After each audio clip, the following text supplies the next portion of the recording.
Good morning, Raptor freaks. Lexi out here, and it is Thursday, and the Raptors are playing Game 3 of the first round of the Eastern Conference first round against Cleveland Cavaliers. And well, we got to protect our home court. It's our first home game.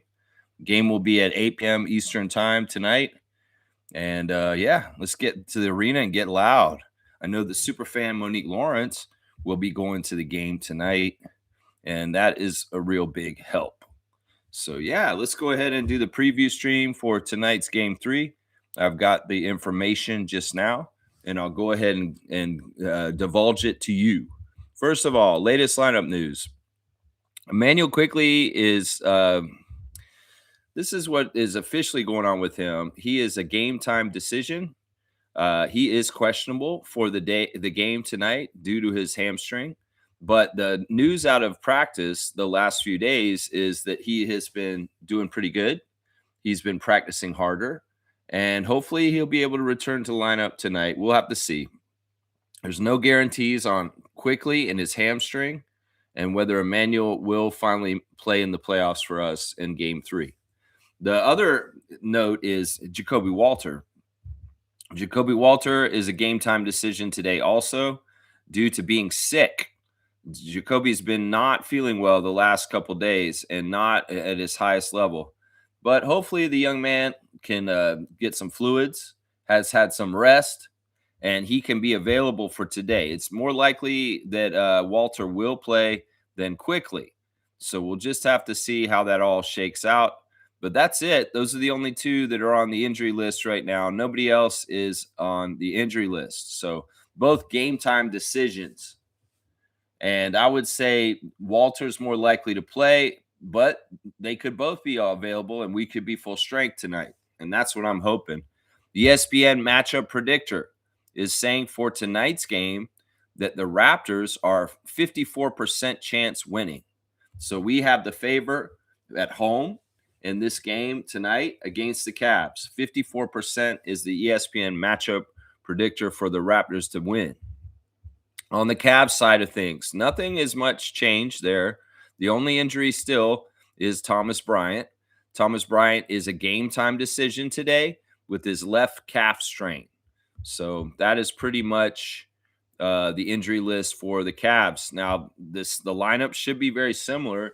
You know, Darko said yesterday in the practice interview that Jakob's going to figure very much into the game today. Just because he didn't play in the second half in the Game 2 doesn't mean that he's just going to be a DMP tonight. And that he made this very clear to the reporters yesterday that both Jakob and Colin are very, very important to the Raptors to be able to win, and both need to be out there and be able to play. So he's telling everybody, don't just move past Jakob Poeltl. He's a vital part of our team, and he's going to be utilized. And that sounds like to me, you know, he's not going to change the starting lineup. And I've already talked about this week why he might not do that. And the big reason is the jump ball, is to get him to do the jump ball. So, yeah, speaking of the jump ball, let's go right into the ref report, because we got the referees just like 5 minutes ago, and I've already deduced them. So, first of all, in the replay center, it'll be our friends Eric Dalen and Giamidis Petratus, two, you know, good referees towards the Raptors in the past. So this isn't a bad replay center. I was really worried because of the way the games go on and off with the referees that we would get either Mark Davis or Scott Foster tonight. They are reffing tonight, but they're reffing the two other games. Mark Davis will be in Atlanta reffing the Knicks-Hawks game as the crew chief, and Scott Foster will be in Minnesota reffing Denver at Minnesota as the crew chief. We were really lucky because I saw the way they were doing the patterns. I knew we wouldn't get Ed Malloy because he reffed last night, but I've been watching out for this, and I know at some point we may very well get Scott Foster or at Mark Davis as our crew chief, and that's not a good thing. It's not a good thing. So who is our crew chief today? Well, it's Josh Tiven. Josh Tiven has been a pretty good ref for us this year. Of course, last year he was one of the worst refs for us. really, really bad for us. Like, I think he got worst ref of the year last year for us, but this year's been a good year with Tiven for the most part. You know, we had him ref a game in the last week of the season, which he tried to be very fair. I think we still lost that game, though. Josh Tiven, in his 16th season out of Norwich, Connecticut, number 58. His favorite TV show is Seinfeld. His favorite movie is Minority Report. He likes the musician Dermot Kennedy. His favorite book is a book written by his father, Bruce. His favorite meal is chicken parmesan with vodka sauce. He likes to use Instagram. He'd most like to visit Hawaii. His bucket list is to play golf at Augusta National. And his hidden talent is yo-yoing. Yo-yoing. Yeah, Josh Tiven. And our record for the season is 4-1 with him this season. We did win the last game that he ref for us. That's a pretty good record, 4-1, I would say. So, yeah, Josh Tiven has officiated 920 regular season games in 15 years as an NBA staff official. He has also worked 99 playoff games, so this will be his 100th playoff game, including 10 NBA Finals games. Tiven officiated the 2024 NBA All-Star Game in Indianapolis. Yeah, as I said before, Josh Tiven, we are 4-1 with him this year in 5 games that he refereed this season for the Raptors. And our record overall in the history of him for 16 years is a 56% winning percentage. And, well, the Cavs win 47%. So 56-47 for the Raptors with the crew chief, Josh Tiven, today. So, yeah, he has a favor for us. And, you know, he's been this and this. The second ref is not a good ref for us. It's Courtney Kirkland. His 26th season out of Flint, Michigan, number 61. His favorite TV show is Billions. His favorite movie is The Matrix. His favorite book is Atomic Habits. And his favorite app is the NBA app. So, yeah, Courtney is the worst ref today for the Raptors by far. We had him 3 times this season, and we were 1-2 for the season. Courtney Kirkland earned a bachelor's degree in computer science from Southern University. At Northwestern High School in his native Flint, Michigan, he was part of the basketball team that reached the state semifinals in 1991 and 1992. Yeah, Courtney's percentages with us are bad. Like, he's below the bad refs, like Mark Davis, Ed Malloy, and Scott Foster. He is 41% winning percentage for us. He is one of the worst veteran refs for us. And, well, the Cavs win 46%. So 41-46 for the Cavaliers with second ref Courtney Kirkland, the cyborg. Yeah, it's really annoying. He's the one ref I wish we could. Honestly, if we could switch him out for the alternate, I'd be very happy. He's like the one ref today that is just the worst. The third ref is Pat Frayer out of St. Paul, Minnesota. His 25th season, number 26. His favorite TV show is Yellowstone. His favorite movie is Caddyshack. He likes Billy Joel. His favorite book is Paper Tiger. His favorite meal is barbecue. His favorite app is the NBA app also. So there's 2 NBA app favorites there. He most like to visit Italy. He'd like to play golf at Augusta National and Pebble Beach. So there's some golf meisters between him and Josh Tiven. And his hidden talent is sleeping anywhere. Yeah, Pat Frayer has been the ref of the year for us in past years, where he's been one of the best refs for us in the past. But this year was a bit of a weird year. We were 2-2 with him this year. We did win the last 2 games that he did ref. But, yeah, we were 2-2 this year with Pat. At Hastings High School in Minnesota, Pat Frayer was a member of the football, basketball, and golf teams way back when he was in high school. Yeah. Yeah, Pat is our record with Pat is a 50% winning percentage. It's just below 50%, honestly. It's 49.5. So round it up, 50%. And, well, he has a better record with the Cavaliers over his career. They win 55%. So 50-55% for the Cavs with the referee from Minnesota, Pat Frayer.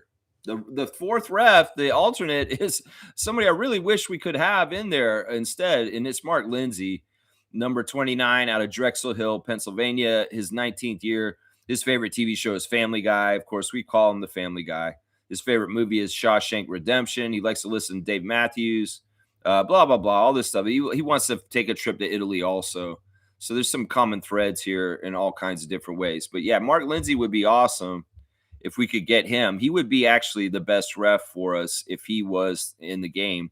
We were 3-2 this year with Mark Lindsay when he was around, and we win 56% of our games, and the Cavs only win 46%. So 56-46 for the alternate ref, Mark Lindsay. So yeah, it's Josh Tiven, Courtney Kirkland, Pat Frere with an alternate in Mark Lindsay. Yeah, these are top refs. Like these, all three of the guys who are refing our game today are crew chiefs.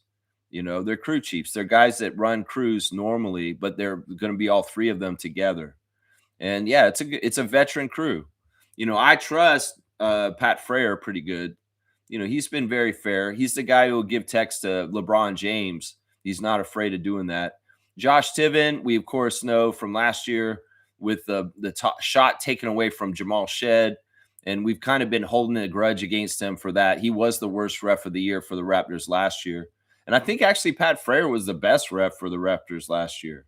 So it's like we had the best and the worst ref from last year in this game. And well, also, you know, we've got Courtney Kirkland, who's really not a good ref for us. He's never been a good ref for us. He is biased against the Raptors.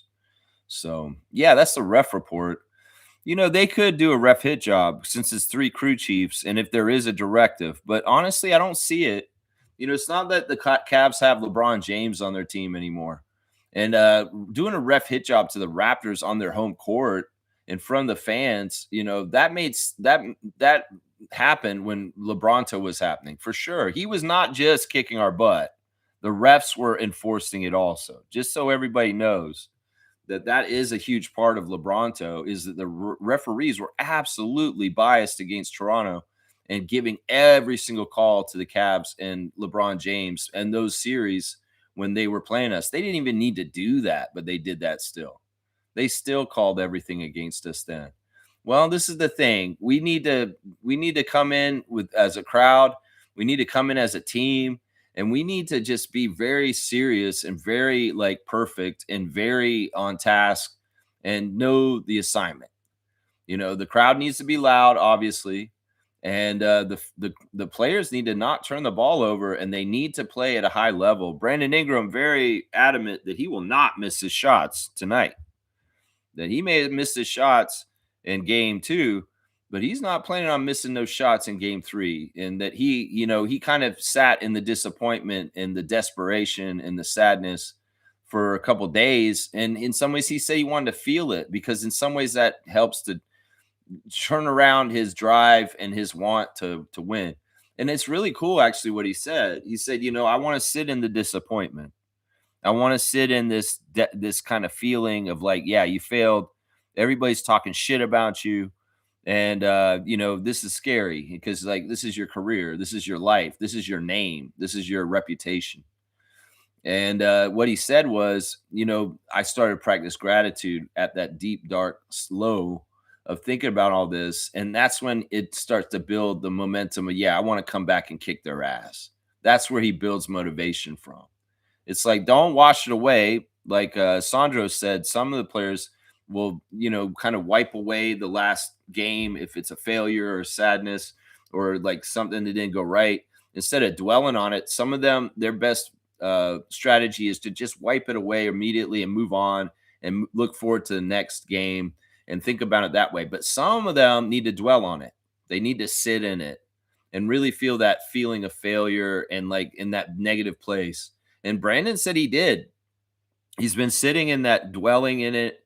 And what he does is he doesn't feel sorry for himself. He doesn't like get into these like dark, depressing kind of states. He starts practicing gratitude, which is the best thing to do when you're in a situation like this, when you're in a kind of an adversarial, in kind of a tough spot, is to start practicing gratitude. Is to start thinking about the things you do feel good about in your life, the things that you feel grateful for, the things you feel blessed for. And that builds his ability to see the bright side of things and to feel stronger and to also get the motivation to come back and compete harder than ever, and to change the label and the stigma and the stuff around his name right now. You know, Darko was adamant in the practice interview yesterday that the narratives that are being built around Brandon Ingram right now are not fair and they're crazy. That they're crazy. Brandon is a top level player and he's going to be fine. He's going to do okay. He's going to be great. And that there's all this talk about Brandon Ingram since the last game is crazy. And it's just like, we believe in him. We know he's going to do this. And Brandon Ingram's found his place of gratitude and his motivation now to come and change the narrative and to change the whole aura and thing that's around him right now in this playoff series. So I like that. That's the right stuff you want to hear from Ingram about like how he's dealing with it mentally. In some ways he's like, man, I've been in this situation before. This is not new. And I know how to handle this because I've been through this before. So hopefully we get results. Hopefully we see him make most of his shots and him be the best, absolute best NBA player on the court tonight at Scotiabank Arena. Because that's what we want to see, Brandon. That's what we want to see. A dominant performance where you're beating James and Donovan. Yeah. Yeah. One of the big topics in the practice interviews yesterday was the crowd at Scotiabank Arena. Both Brandon and Sandro talked glowingly about the support from the Raptors fans coming to the games all year long and being loud all year long and always coming no matter what. Brandon's not used to that. I'm going to say that once again. He's not used to that because of New Orleans. New Orleans attendance has not been that great in the last 10 years. And they have a lot of half-empty arenas or very few people there for a lot of games. So he has really, had a lot of gratitude and appreciation for the fans at Scotiabank Arena and how we pack it out every single game and we're loud every game. And that is something that he's looking forward to seeing in the playoff atmosphere in the Scotiabank Arena, getting loud, and Jurassic Park outside, and just everything about Toronto Raptors playoff basketball. Sandro also very glowing about this. He's like, the crowd is just always there for us. They're so loud. And they're going to come to the game, and it's going to feel really good to play in front of the home crowd for this one. They're going to lift our spirits. They're going to give us energy. And that's what we should do tonight, Raptors fans. If you are privileged enough and lucky enough to get to the game tonight, definitely do your part and make sure that you are being as loud as you can. Seriously, I want everybody to leave it on the court, whether it's the Raptors players playing their butts off so they're so physically tired they can barely walk or like have any energy for the next day, or our voices going to the game. If you don't have a hoarse voice tomorrow, if you don't have a voice that's diminished because you used your power of your voice at the Scotiabank Arena for the playoff game tonight, then you didn't do it right if you don't have a voice that's scratchy and hoarse. So we all got to put it into it. Seriously. And fortunately, well, old Lex is going to go to game 4. That's right. I got my ticket yesterday. Adriana and I figured it out. And I am going to be in the 100 level. So I'm going to be able to be very loud for them in a very important game 4 on Sunday afternoon. But a programming note, that means that our stream is going to be extremely short on Sunday morning, and it's going to be expedited very fast because I'm going to have to leave here at 9:30, to be honest, to get on schedule to get there for 1 p.m. So, yeah, we're going to be doing an early stream on Sunday morning for the preview for game 4. But the good news is Adriana and I are going to be going to the game, and I am going to be doing my part to help them make sure they win that one.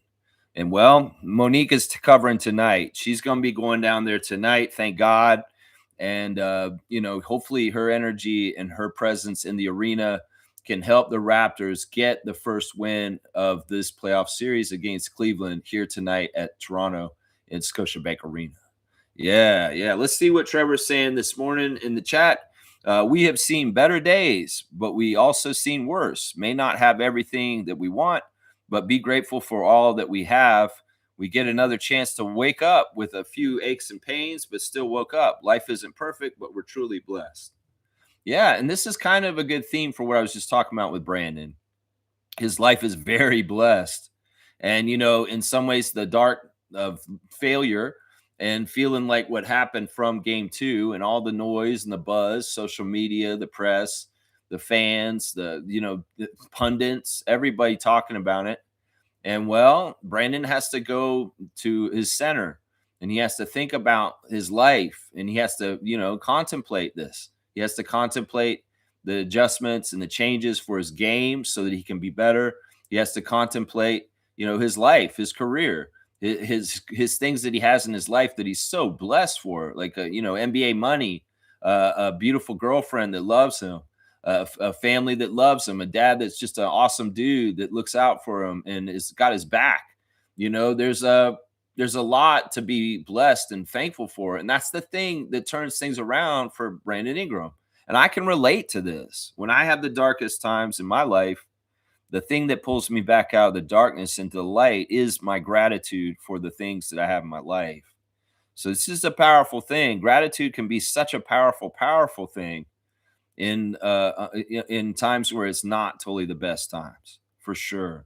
For sure. Blessings to the Jones family and all the Raptor Freak families. That's right. That's right. This is a very powerful thing, and Brandon is utilizing this. I don't think that anybody in the press room caught that, because Josh Lundberg tried to reiterate this question later to Sandro, and he's like, he did not characterize this. You left out the part about the gratitude that Brandon shows for him to not feel sorry for himself and to not feel like, oh, woe is me, everybody hates me because I failed. And no, he's thinking about the great life he has. He's practicing humbleness and gratitude for that stuff and the glory to God that he allowed the life for him to have. That's the building block of coming back and getting back in there and ready to get the next game and win it. The game 3 tonight. That's right. That's right. Trevor's saying happy game day, and you have to win tonight, prove everyone wrong, and take back control, Raptors. Yeah, these playoffs have been a wild, wild playoff so far, with a lot of even series and a lot of opportunities for teams that, a lot of people said they wouldn't have a chance, like Orlando. And, you see the Nick Nurse and the Sixers beat the Celtics and in Boston. There's a lot of this going on. And well, the Raptors need to get theirs done like this too. Seriously, we're down 0-2, and most of the teams are split. A lot of them are split, and both teams have won at least. But there are a few series where it is 2-0, and ours is one of them. We got to change that tonight. I mean, honestly, once again, I really do feel like we match up so well with the Cavs, and the only factor that has been the difference in the first 2 games in Cleveland is the veteran experience of Harden and Mitchell and leadership for that team. Honestly, overall, that team is not better than us. And if you don't have that experience from those 2 guys, you're not beating us in this series. So we need to go against it and win still, because we're the better team. I truly believe that. It's just that we're a younger team, a less experienced team, and we really need to practice what we've been trying to get best at for this whole season and really find the right places to be executing correctly. Because there's been just too many dumb mistakes, too many things that are just not done exactly right, and that leads up to failure and losing. And that's something that Brandon kind of keyed on. Is like, look, this whole year we've had ups and downs where we haven't been exactly right. And that's why the consistency that the team should strive for should be practiced the whole entire regular season. And that if you guys aren't playing the right way, y'all need to snap out of it and get back the other way, because your habits are built from how you play over time. And if you guys are erratic with your level of play and you let things just kind of drop in quality at any given moment, well, it's going to show up in the postseason. It's going to show up in the first round. It's going to show up when the second season is started and everything matters so much more. And that's why next year, we got more time to play still now, but still next year, the young players on the Raptors need to covet this and take this into consideration as far as practicing for the playoffs, the whole 82 game season, because there was way too much of a variance of very poor play along with very elite top play in the Raptors persona this whole year. There were some times that y'all looked so amazing, like a top team in the league, and then there were other times where y'all didn't look like you belonged in the playoffs at all. And that's the thing. Y'all have to get this figured out and get that consistency more in the future. That's the lessons here. Dargo's saying in his interview that the Raptors are way better than they were just a week ago. That this test of these playoff games, these two already, have given their knowledge base and their ability to understand what it takes to be successful in the NBA a huge mind-opening view. That they can see this now, and that in some ways he can tell internally from coaching the team that the wheels are spinning on some of the players, and they're actually understanding and getting this is the NBA, and this is the level it takes. And I think that, like as he characterized it, this team is got grown and is smarter than it was just a week ago before the playoffs started. So that's an interesting thing for him to say about that. It's a very interesting. Trevor's saying that the Toronto Temple will play 3 games at home and on the road from June the 3rd to the 16th, all at WNBA Commissioner Cup. Yeah, this isn't news, Trevor. This isn't news. I went over this like a month ago when the schedule came out, that they have an in-season tournament for the WNBA and that Tempo will be competing in the Commissioner's Cup. This all came out when the schedule came out. I'd rather talk about the theme nights. That's more interesting to me because that was released yesterday. But this Commissioner's Cup thing, this is old news. This is stuff that we talked about when I did the preview of the schedule for the WNBA year. So, yeah, but there's actually a really cool theme nights for the Tempo this season that they announced yesterday that I feel like are really cool. Where is it in here? Man, there's so much stuff y'all post. You kind of overpost stuff. There's too much. Just the important stuff because it's so hard to find things. All right, so the theme nights for the Tempo, obviously opening night will be on May the 8th, and that's against the Mystics. So that's a special night because it's the first ever Tempo game in the regular season. And then on May the 23rd, they're going to have Asian Heritage Night, which is a Portland Fire game.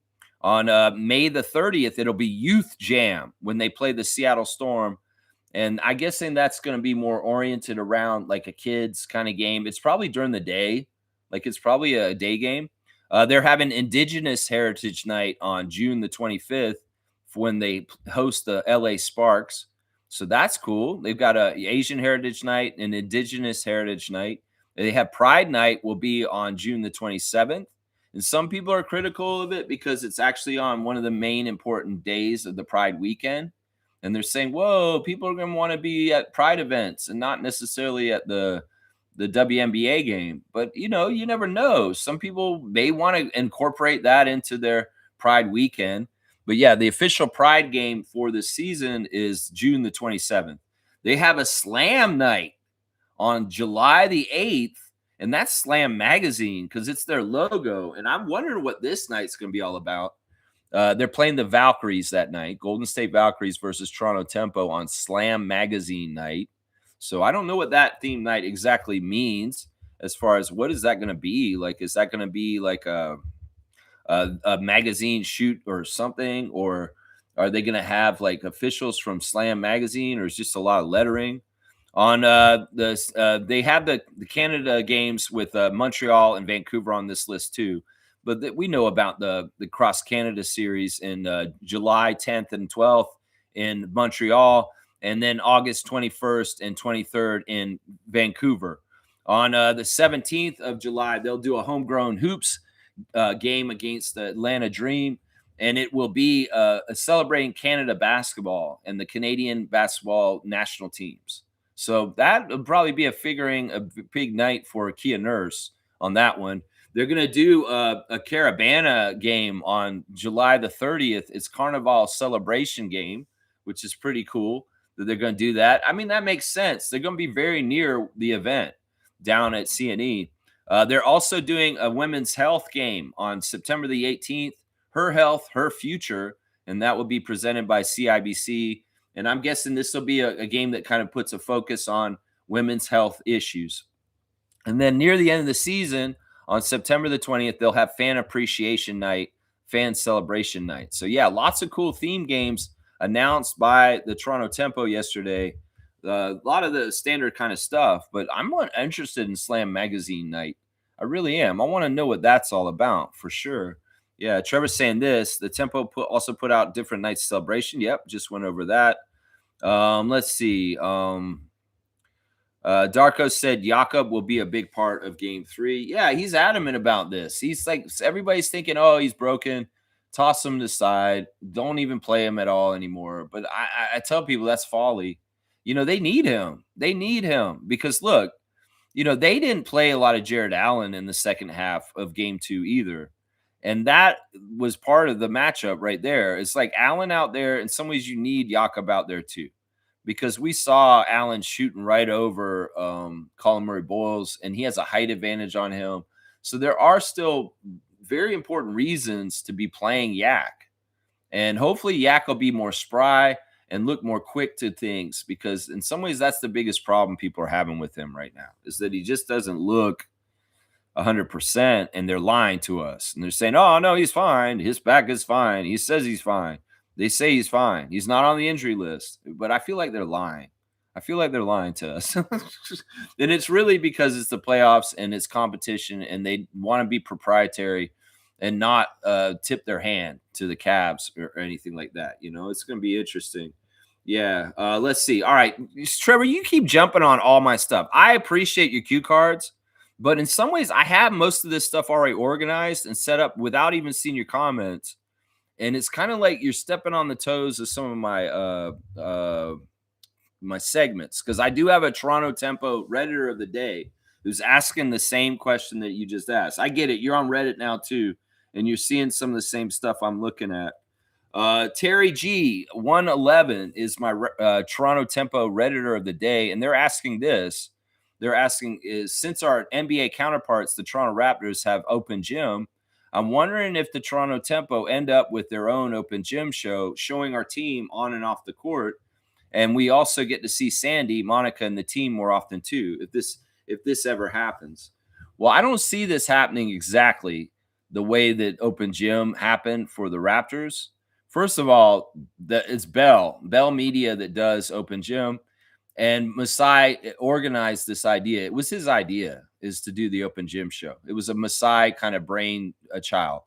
And it's a very specific, special thing for the Raptors because we have the confluence of very talented people in Toronto producing and editing documentary style stuff like Jeff Landicho and just the high quality of the budget with like the editing and the film and everything. I don't know if they're going to do this for the Tempo like this. I would say no, there's not going to be an open gym for the Tempo, but somebody in the comments said this, that they saw the producers and the people that made the Grizzly Truth documentary on the Vancouver Grizzlies and how they got moved from Vancouver to Memphis. And that they're making a documentary about the beginning of the Tempo. So I don't expect a TV series of the Tempo like open gym, but I do expect a documentary movie about them starting the team. And it'll be from the people that apparently did the Grizzly Truth. So that's the answer right there. And I appreciate this question because I feel like this is a really interesting idea, and there should be some documentation, but don't expect something like open gym. Open gym takes a lot of work. It takes a lot of money. It's expensive. And I don't know if the Tempo will have an open gym because I don't know. Bell is a partner, so maybe they will. I don't know, but I wouldn't hold your breath on it. I really wouldn't. But I'll bet you that we'll get a very good documentary movie about the Tempo starting from that documentary crew that is there. So thank you to Toronto Tempo Redditor of the day, Terry G 111. Yeah.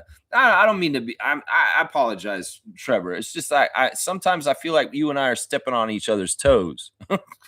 I know you're trying to give me all the information and stuff, but some of it's like, I already seen this. I know this. I'm like, we don't need to see this, but you don't know that. So you're just sharing. I get it. I need to chill out. Yeah, this is like another one here. Yeah, there's apparently the Tempo players are going to come to the Raptors game tonight is basically what I'm hearing. It's not just Dara. Dara's not the only one who's going to come. Dara Mabry. I'll bet you his sister are going to be there, and I'll bet you most of the team will be there too. Because honestly, they want to feel the Raptors playoff energy in the Toronto crowd and how we come out for things like the playoffs.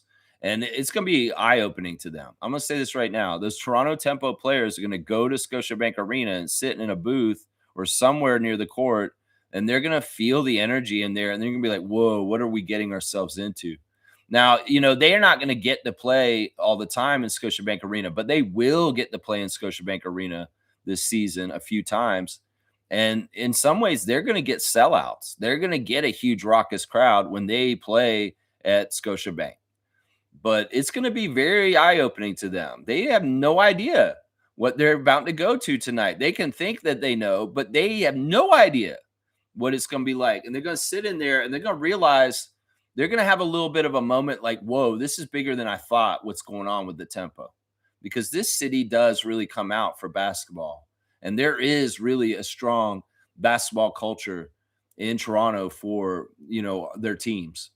And the Raptors have built something so incredible under the direction of Masai Ujiri in the last 15 years that, you guys are building off of that with Teresa and Masai in your ownership group. And trust me, Tempo players, if you come to the Raptors game tonight, you are going to feel something there, and get ready for it to be at your games too over time. Yeah, it's going to be like that. It's going to be like that. I love it. I love it. Of course, they should go to the game tonight. That's right.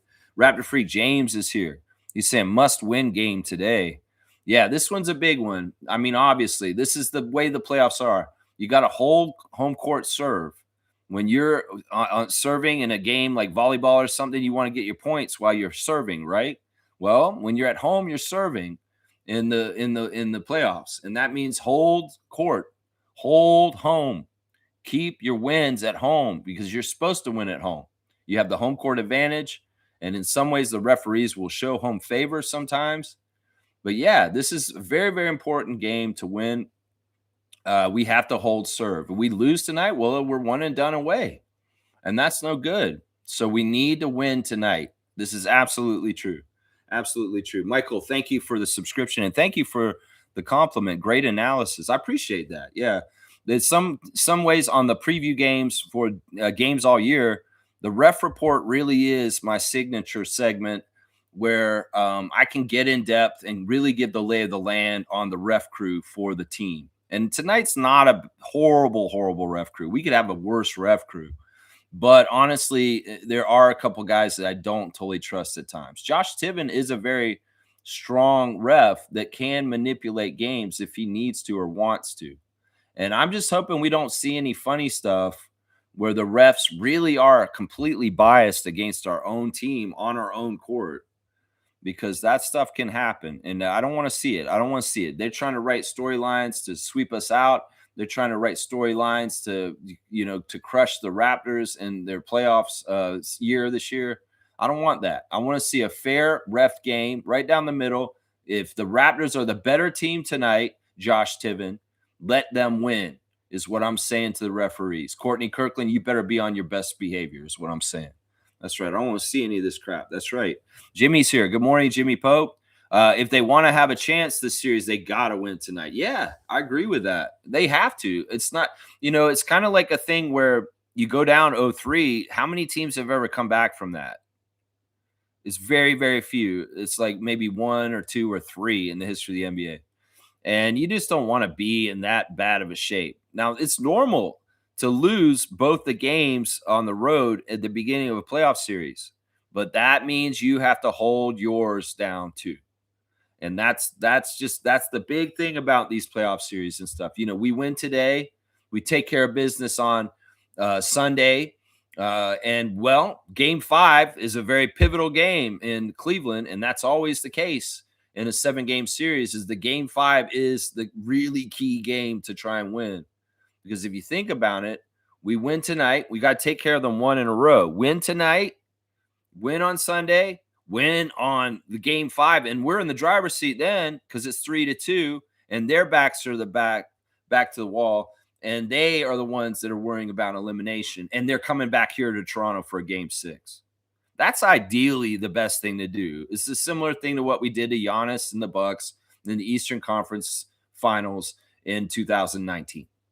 Is they got the first two in Milwaukee, and then we came back to Toronto, built some momentum, broke their spirit, figured out how to beat them. They never adjusted the other way back, and we just swept them for the rest of the series, 4 games in a row to 2 and in 6 games.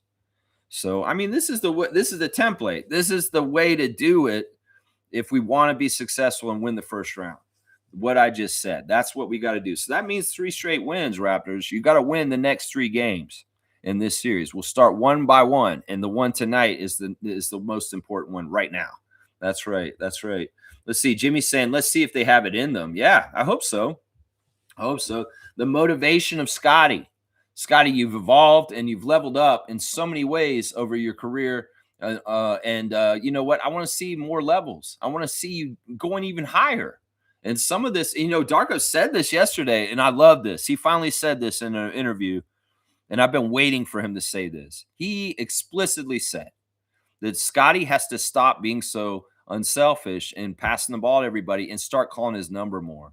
He said that in the interview yesterday. Darko straight up said what some of us have been thinking for a while. I was like, Scotty, you need to go and get your own points.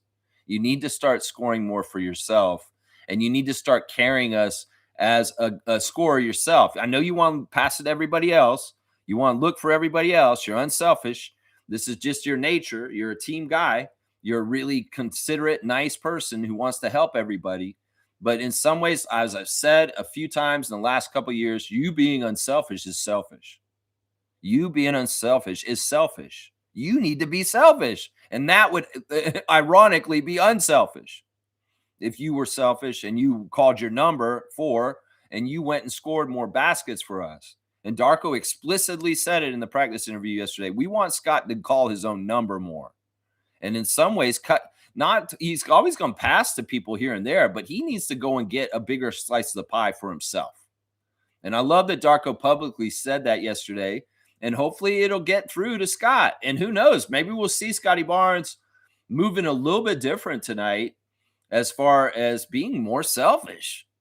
I don't think any Raptors fan would be mad if we said, oh my gosh, Scotty's being so selfish. What a ball hog Scotty's being right now. I don't think anybody would be mad about that.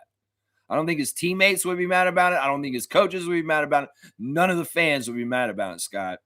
There was times in the games, in the first 2 games, where we were so bad. RJ's taking us on his shoulders, and he's carrying us, just literally taking the ball every possession in the third quarter when we're down by 20 in the game 1. And he's muscling in baskets, and he's getting his number called like 3-4 trips down in a row. Yeah, do that, Scott. Do that. I don't care. We can have a balance. Different guys are going to get their different chances, but if you can be that big, strong guy that forces his way closer to the basket and just muscles shots in, do it. Do it. I know there's a physical cost. I know there's also frustration when you don't get the calls that you should get called. I know, but you know all that, and you have to play through it. And the only thing that matters is you executing, making the basket through the physicality, because don't expect the refs to help you. So, and don't be mad that you got to go in there and get hit and do stuff like that. This is part of the sacrifice. This is part of what you've got to do to carry your team to the win, because you're strong enough to do this. You're strong enough to do this, and you should want to do this. And then honestly, you do this, you open this up, you get more on this level and more of this reputation on you, you're going to get way more individual accolades. You're going to get way more shine. You're going to get way more publicity from the NBA media machine, because they'll look at you and they'll say, whoa, Scotty, look at what he's doing up there. Look at how he just took over the game himself. He's usually just passing everybody. He's actually calling his own number 4, and he's going to do it himself. Ooh-wee. I think a lot of Raptors fans would love to see that version of Scotty. And like I said, it doesn't have to be every game, Scott. It's just you got to be like other superstars that are all around, like LeBron James and people before, like Magic Johnson and Larry Bird. And, there's games where you get tied up real nice and you can't do a whole lot because they're really focusing on you. That means go give it to Brandon, because they're not on Brandon at this point. If they're going to hound Brandon and make it so hard for Brandon to make shots, well, you need to step up and be the second option. and be the main option when Brandon's covered up like that. Oh, they're coming to get you now? They're coming to get you now? Well, then you revert back to getting the ball to Ingram and getting him going. That's what I'm saying. You got to read this better.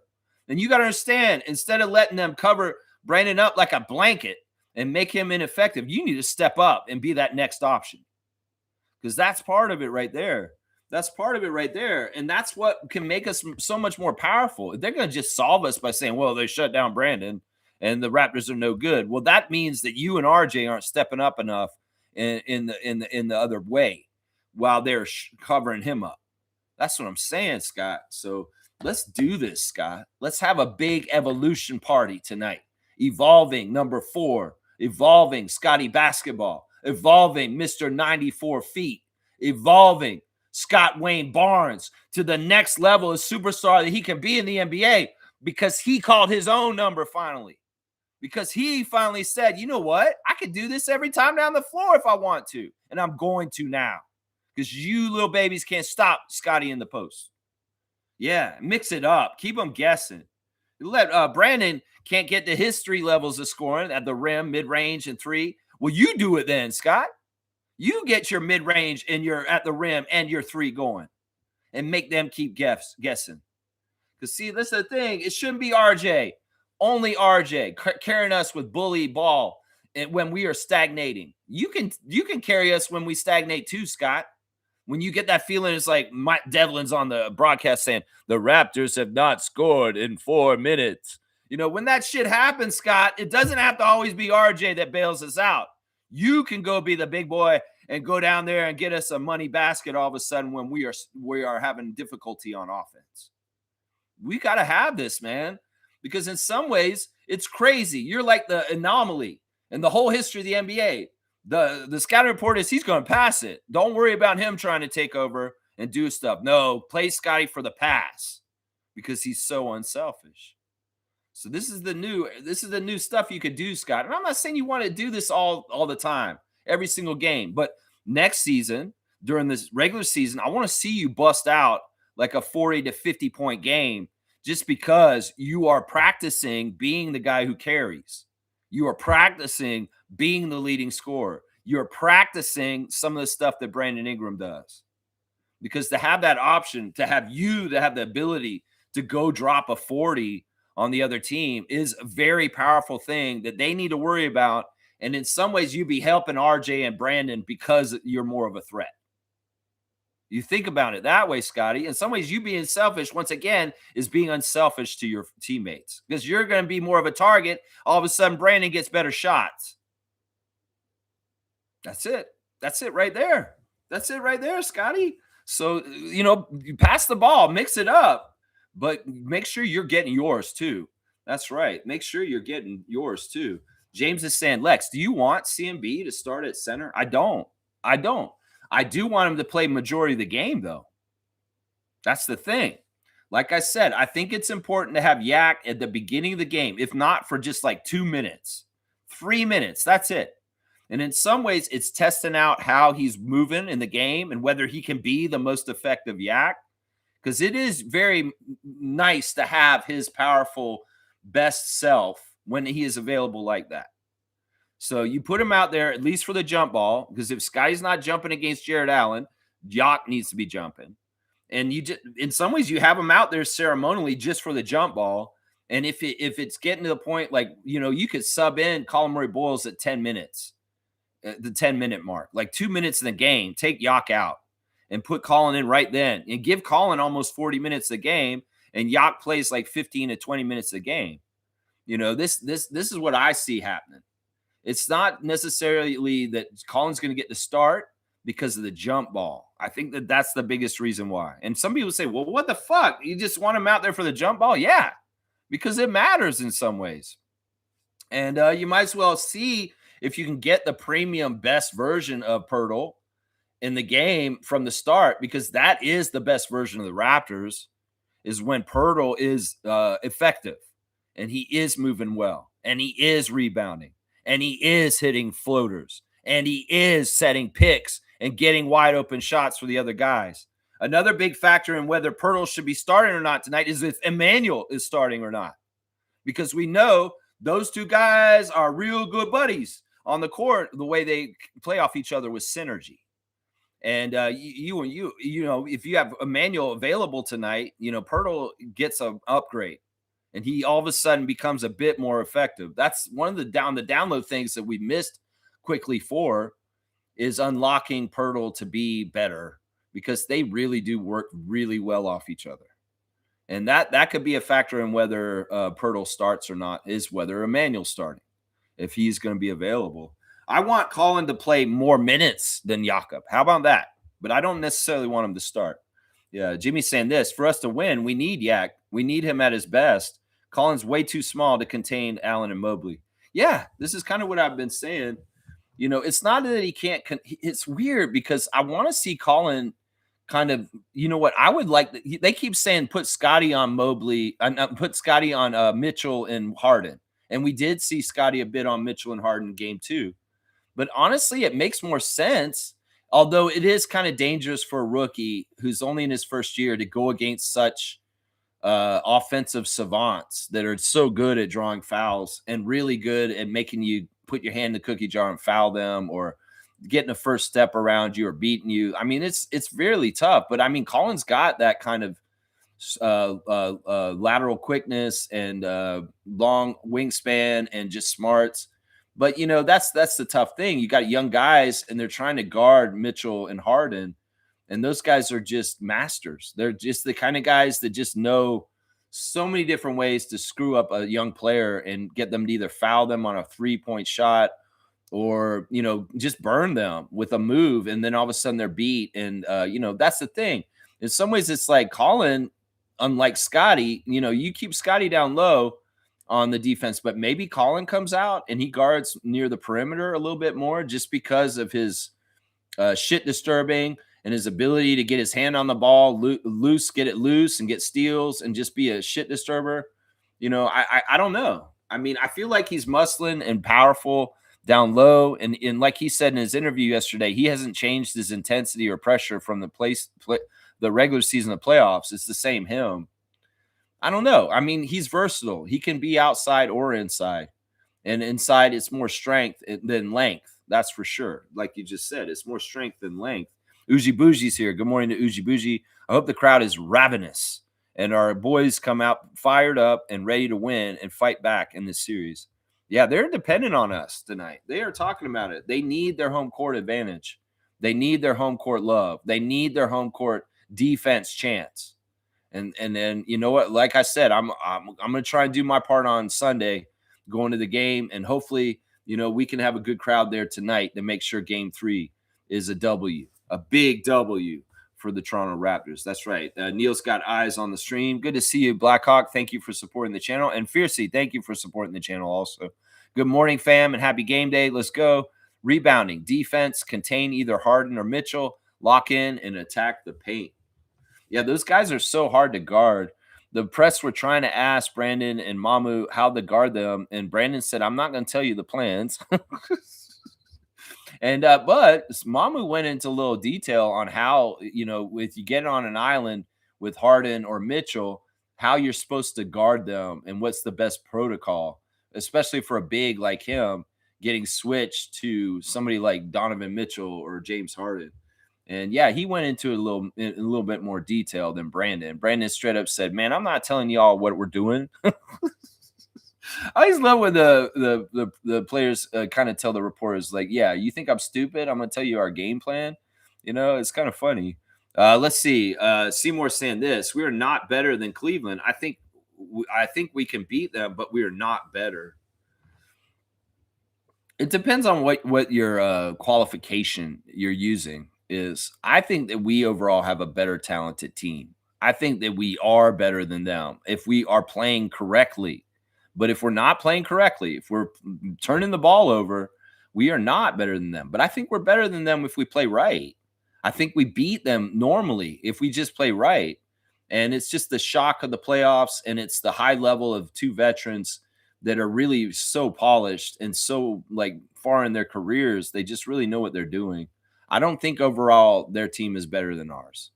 I think that their team is not as good as ours overall, It's just that they're getting the right things to happen for them to get the right outcomes to win. Honestly, that last game was so winnable, and we really should have made it and made it happen.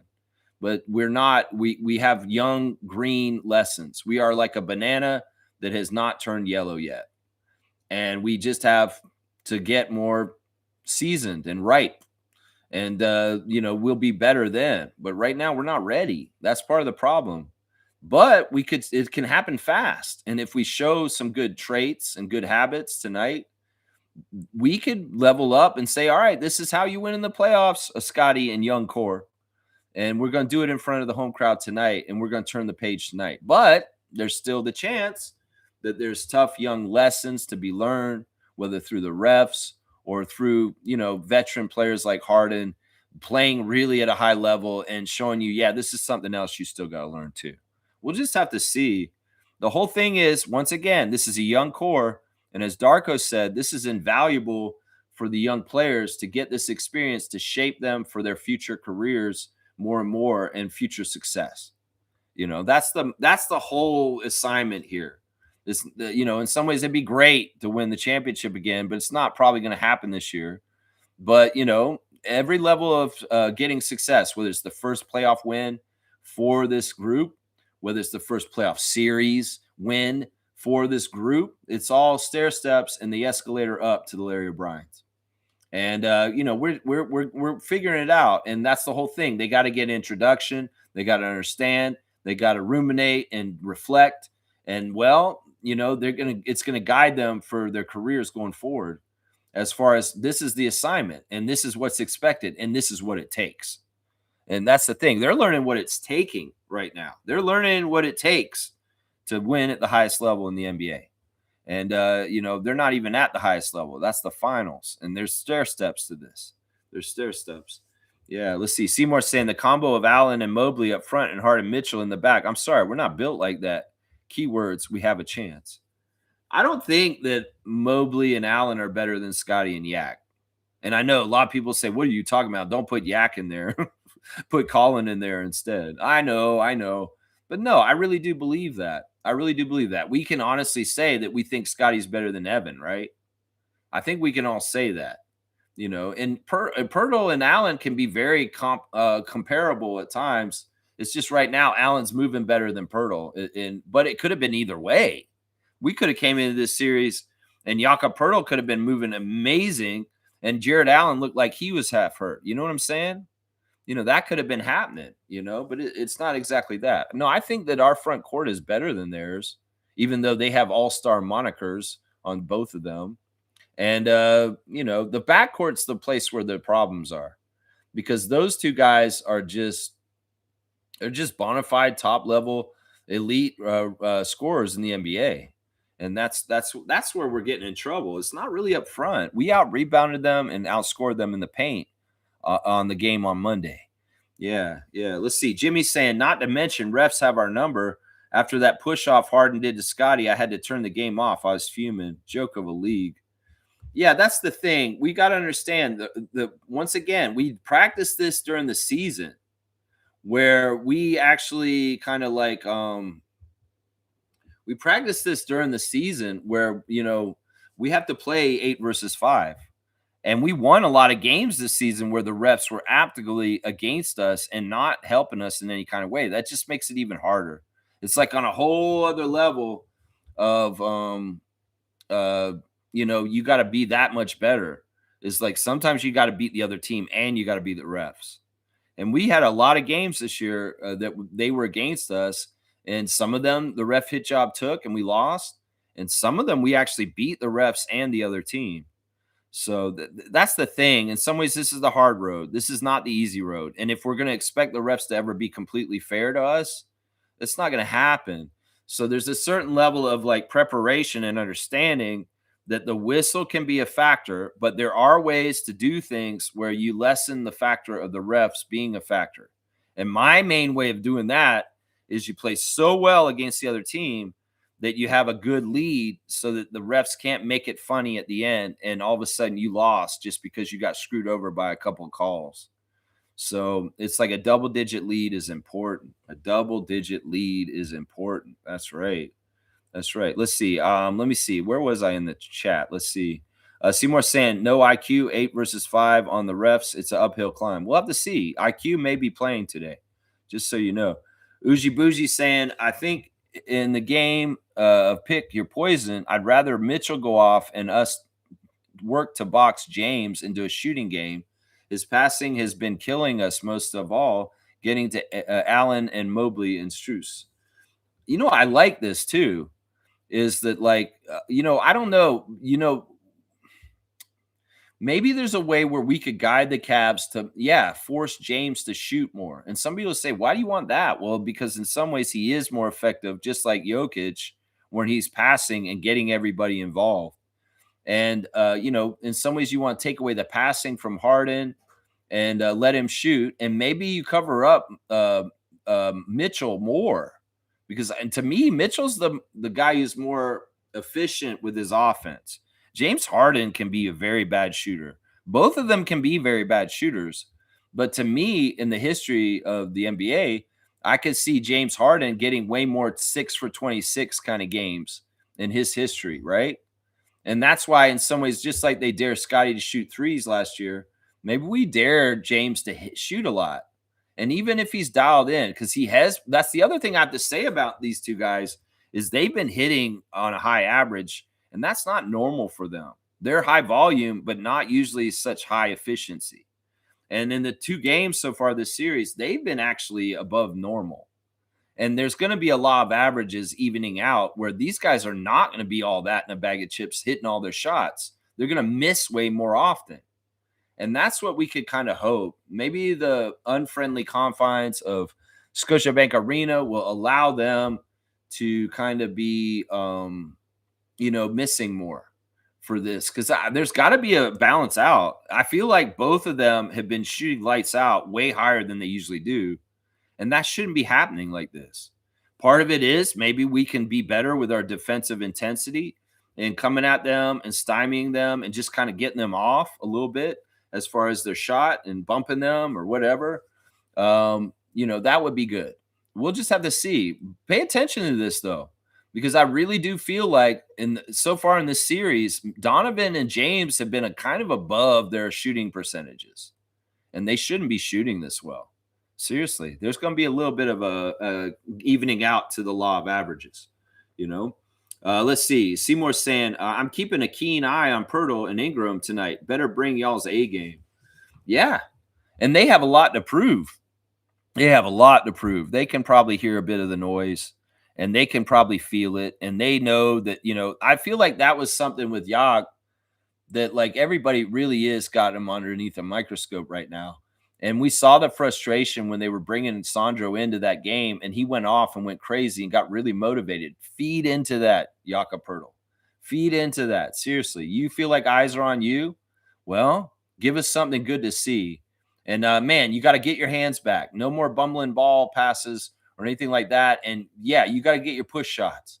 And you got to work as a cog in the half-court offense as far as screening and rolling and doing all the things as being a big target, being a relief valve for the end of the shot clock, and we need to just dump it to somebody to shoot a shot real quick, all that kind of stuff.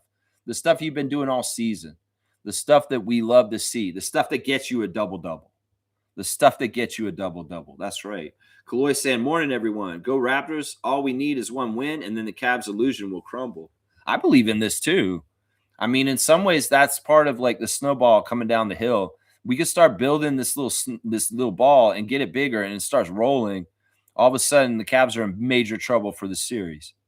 It's like, once Scotty figures some things out and they get it and the adjustments work on the court that the coaches have been telling them the last few days, and, they keep it going. And, Kenny Atkins can make adjustments, but hopefully we can be a step ahead of them and just kind of keep going. Because this is how it worked with that Bucks series I brought up earlier. Is we figured out a wall on Giannis, and we figured out a thing with Kawhi on Giannis, and it worked. And that was the recipe for 4 straight games that we beat them. So I like to see this. Yeah, I need one win, and then the illusion will crumble. I like that. That's good. Seymour saying DeMar said the combo of Harden and Mitchell is the best backcourt in the playoffs right now. DeMar DeRozan said that. Yeah, I mean, I could see that. I could see that. There's a lot of scoring. There's a lot of points between those two guys, and there's a lot of high level skill as far as getting your shot open and getting scoring done. It's a very tough task. I put way more energy and worry, I'm sure, with the Raptors coaching staff in this series on the backcourt for sure. And like we said, you can't totally stop both of them. You're gonna have to pick your poison. And you're gonna have to figure out maybe guiding them to doing less efficient stuff that you allow them to do, and take away the stuff that they really want to do. You know what I'm saying? That's part of it. Yeah, I can see DeMar saying this. Reggie saying this. This team is still learning. As much as we want them to win tonight, it's going to be a very uphill climb for them. I don't know. I feel good. I mean, ESPN says we have a 54% chance to win, and I believe that. I think that, once again, our crowd will really feed them, and they do play a little bit different in the second half of the season at home. And, oh man, it's going to be really, really important. We'll see. We'll see. Hopefully the crowd will be very loud the whole game. Like I said, if you're going to the game tonight, please chant defense every single time the Cavaliers have the ball in their possession. Every single whole game, right from the start, do it. Just trust me. It really helps them get off to a good start on defense in the first quarter, and that can set the whole tone for the whole entire game, Raptors fans. You need to be loud from the start. Don't wait. Don't wait and watch the game a little bit and then decide, oh, I want to help them now because it's close and they're only down by 5. And I know they can get back over them in like the third or the second quarter. Don't do that. Start from the first quarter. Set the tone with the noise right away. And trust me, they will follow your energy and they will play a huge, immense, crazy good defense that will make it harder for the Cavs to score. And it will really help us. This is how we beat Orlando on that Sunday by 52, is we were relentless. And I was at that game, and I started the defense chants from the jump ball. And they played a huge, crazy, good defense for that whole entire game that just absolutely crushed the Orlando Magic.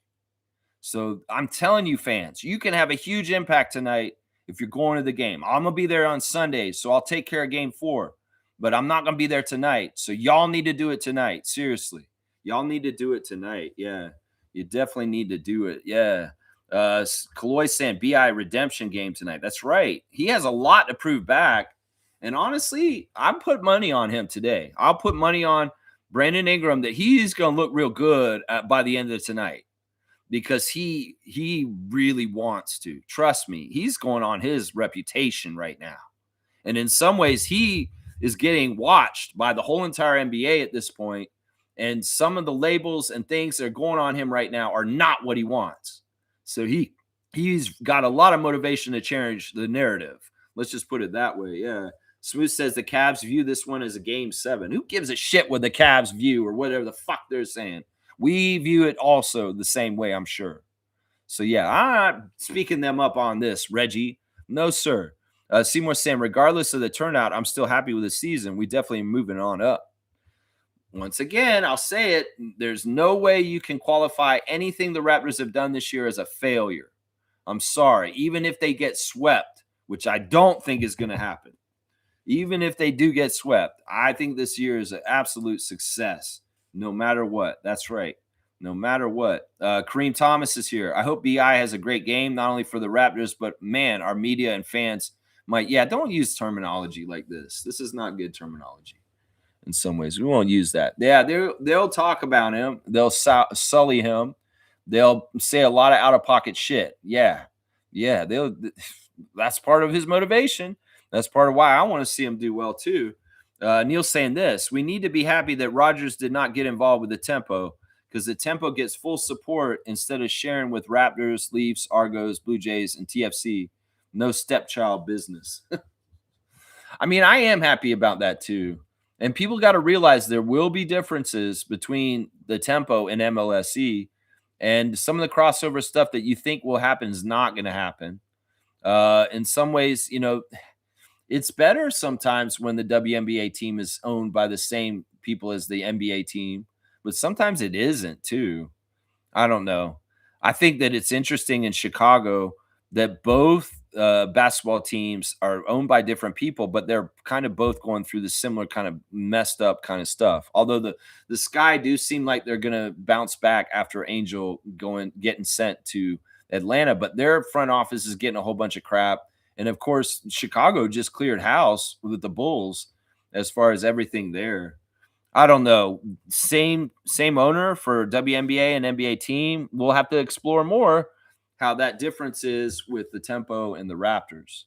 That we're already seeing bootleg kind of a merchandise that is not authorized or licensed that says "She the North" on it, just like my flag. It says "She the North." This is copyright by MLSE, and don't expect the Tempo to put out any official "She the North" gear unless they pay MLSE for the licensing. So, there's a fan person who's making She the North gear right now with this lettering, and it says she instead of we, and it's not legal. It's not merchandise that's official. It's a fan made merchandise, because we got to understand where the lines are. It's like somebody went to Sports Check next to Scotiabank Arena, in the building where Real Sports Bar and Grill is, along with a Sobeys grocery store, a liquor store. There's all kinds of stuff. It's like a little mini mall. But somebody went in there and took pictures of the WNBA gear, which is all the way up and all the way in the very back corner, so far into the store, you have to go all the way through it to get to the Tempo and WNBA gear. It's in the very back corner. But they made it sound like that stuff was in Scotiabank Arena. It's not. It's not in the Center Sports gift shops in Scotiabank Arena. You're not going to see Tempo gear in the basketball arena for the Raptors. Maybe on the days when they are going to play in there, yeah. When the WNBA has rented the building from MLSC and they're going to do the big games in the Scotiabank Arena, you'll see them then. But I don't think you're going to see that. I don't think you're going to see Tempo gear being sold with Raptors and Leafs gear inside Scotiabank Arena. But at the Sports Check across the way, across from Real Sports Bar and Grill, yeah, you'll see it up in there. You'll see it up in there. That's right. That's right. Trevor's saying, how will I know what you're going to talk about in the morning? I'm not inside your head. I know. I'm being unreasonable. In some ways, I don't know, man. You're so good at what you do, Trevor. I think that's what it is. You're so good at what you do. We're stepping on each other's toes. And I'm like, man, he's doing what I used to do so good. He's doing it good too. I think that's what it is. I don't know what it is exactly. I mean, you and Monique used to be so competitive with bringing news stories to us when we were on Facebook. And I don't know, maybe I'm still a little competitive with you. It's so dumb, because it is honestly like you're helping me. And like, why are you getting mad at him for that, Lex? That's what I have to tell myself. I'm not really mad at you. I think it's just that I'm just weird. I'm just a weird person. And it's nothing personal ever. And I appreciate you doing what you're doing. Don't do things different, I guess. Just tell me I should just shut up. Is basically what it is. Trevor, you're awesome. You're awesome. It's not you. It's me. There's something wrong with my personality. It makes me react like that. And I need to be better. I'm working on it still. I've gotten better over time. And in some ways, you're right. How the hell do you know what I've already seen and what I haven't seen? You're exactly right. I'm going to give you a dunk. Because I'm being unreasonable. And I need to admit that. And I need to recognize it. And I need to change my behavior. It's not you. It's me. It's me. It's definitely me. All right, let's see. Where's Trevor on here? Trevor's right there. He's got 36 on the dunk chart for the year so far. Awesome. Yeah, let's see. Seymour saying, good to see Blackhawk. Blackhawk saying, Tempo's moves to date are top notch. Current ownership are giving the Tempo the attention they deserve. I mean, this is too early to say this, Neil. We don't know yet. There's so much more to this. In some ways, yeah, we have a great ownership group for the Tempo, but we have to see it in practice. We have to see the team on the court. We have to see, the moves that Monica and Eli made. We have to see the coaching of Sandy. We have to see the world-class organization and how it treats its team on the road and in the arena and all this different stuff. This is so new. There's no way to declare this right now. There's no way to declare it unless we're telepathic. Like Trevor, that's right. Hope you're good down there, brother. I need some Tempo gear. Yeah, you get some Tempo gear. There's lots of good Tempo gear. And yeah, Trevor, I'm being unreasonable. You're totally in the right here. Don't worry about it. Yeah, don't listen to me. I'm so stupid, man. Yeah, Reggie's saying this. Most of Scotty's points are when the game is out of reach, though. That's what I'm saying. That's what I'm saying. Like he gets motivated after the fact and gets pissed off and he gets angry. And then all of a sudden he tells on himself, he's like, oh, you could do that. Why didn't you do that in the first quarter? Why didn't you do that right away and set the tone with your offensive game right away? Because this is the thing, Scott. You do that, you make yourself more of a threat. You're helping Brandon. You're helping Brandon. So do that instead of just like they're going to play you for the pass every time. They're laying off of you. That's why you get open threes. You need to go and take it to them and read the whole thing. You see that crack in the defense where you can make a lane to drive the basket and dunk it on them, do it. Just do it. And if you see this kind of food on the table and you're passing it up because you're like, no, I want to work towards getting somebody else involved. No, as soon as you see them fuck up on the defense and there's a chink in the armor, you go ahead and take that ball straight to the hoop and you go score, whether it's a mid-range or a drive and a dunk.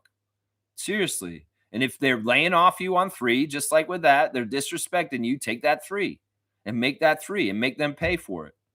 That's the thing, Scott. I think that once again, the scout on you is you're going to pass first and you'll shoot second. And they're playing you for the pass. So that means that you, in some ways, in theory, should have an easy time scoring because they're really playing off of you because they think you're going to give it to your teammates. That's it right there. That's it right there. Yeah, yeah. I'm glad that Seymour's standing up for you, Trevor. And I'm sorry. I'm sorry. Once again, I'm an idiot. I'm an idiot. I shouldn't be so testy. It's just dumb. You're helping me. It's so dumb. Jimmy's saying this. I want Scotty attacking the rim with force. Exactly. Exactly. That's important. And Reggie's saying RJ is having to do too much. He's the safety valve. He's quality control. And in some ways, when things are at a really bad place, well, at least we've got RJ scraping the bottom of the barrel is kind of what's happening there. But yeah, you're right. It shouldn't get to that point where RJ has to bail us out with physicality just for us to make some points because nobody else is effective at scoring. It shouldn't get to that. It shouldn't get to that. Yeah, Jimmy's saying enough of these silly jump shots over and over. If they're falling, sure. But if not, go to the rim over and over and be a force. Yeah, even if one of the things I want to see Scott start doing is like you could go to the rim with force and still drop it off to somebody near you. Now, just make sure you're not putting them in a worse situation because this is something we noticed all year. Shed brought it up. Darko brought it up too, is that we're passing to people that aren't open. We're passing it to people just to pass to somebody. And you may actually have the better shot before you passed it to someone. So, Scotty, it's like you could drive the basket. Maybe they converge on you, coming to try and stop you, and you kick it out to the three-point shot then, or you dump it off to the dunker spot where Colin is to the side there. Yeah, that makes more sense. But, if they're not, you go all the way to the hoop and you take it yourself. You take it yourself. But like if you're taking it to the hoop and nobody's guarding you and you dump it to Colin, but he's got somebody boxing him out, that's not the right move. You need to go and take it to the hoop. You got to read it the right way. And wherever the defender is not the right way. Where the defender isn't is the right way. And that's just simple stuff right there. That's simple stuff. Smooth saying tonight is the game for Scotty to be selfish. Otherwise, the Raptors will lose. Don't say stuff like that. They can find 100 or 1,000,000 different ways to win. There's no set straight path for them for sure to win or lose. And that's the thing about an NBA game. It's like a story that unfolds in front of you. And the narrative and the way that they win or they try and find the way to win can be all kinds of variety of different ways. It could be a huge Brandon night where he scores almost 50 points. It could be a huge Scotty night like we're talking about right now.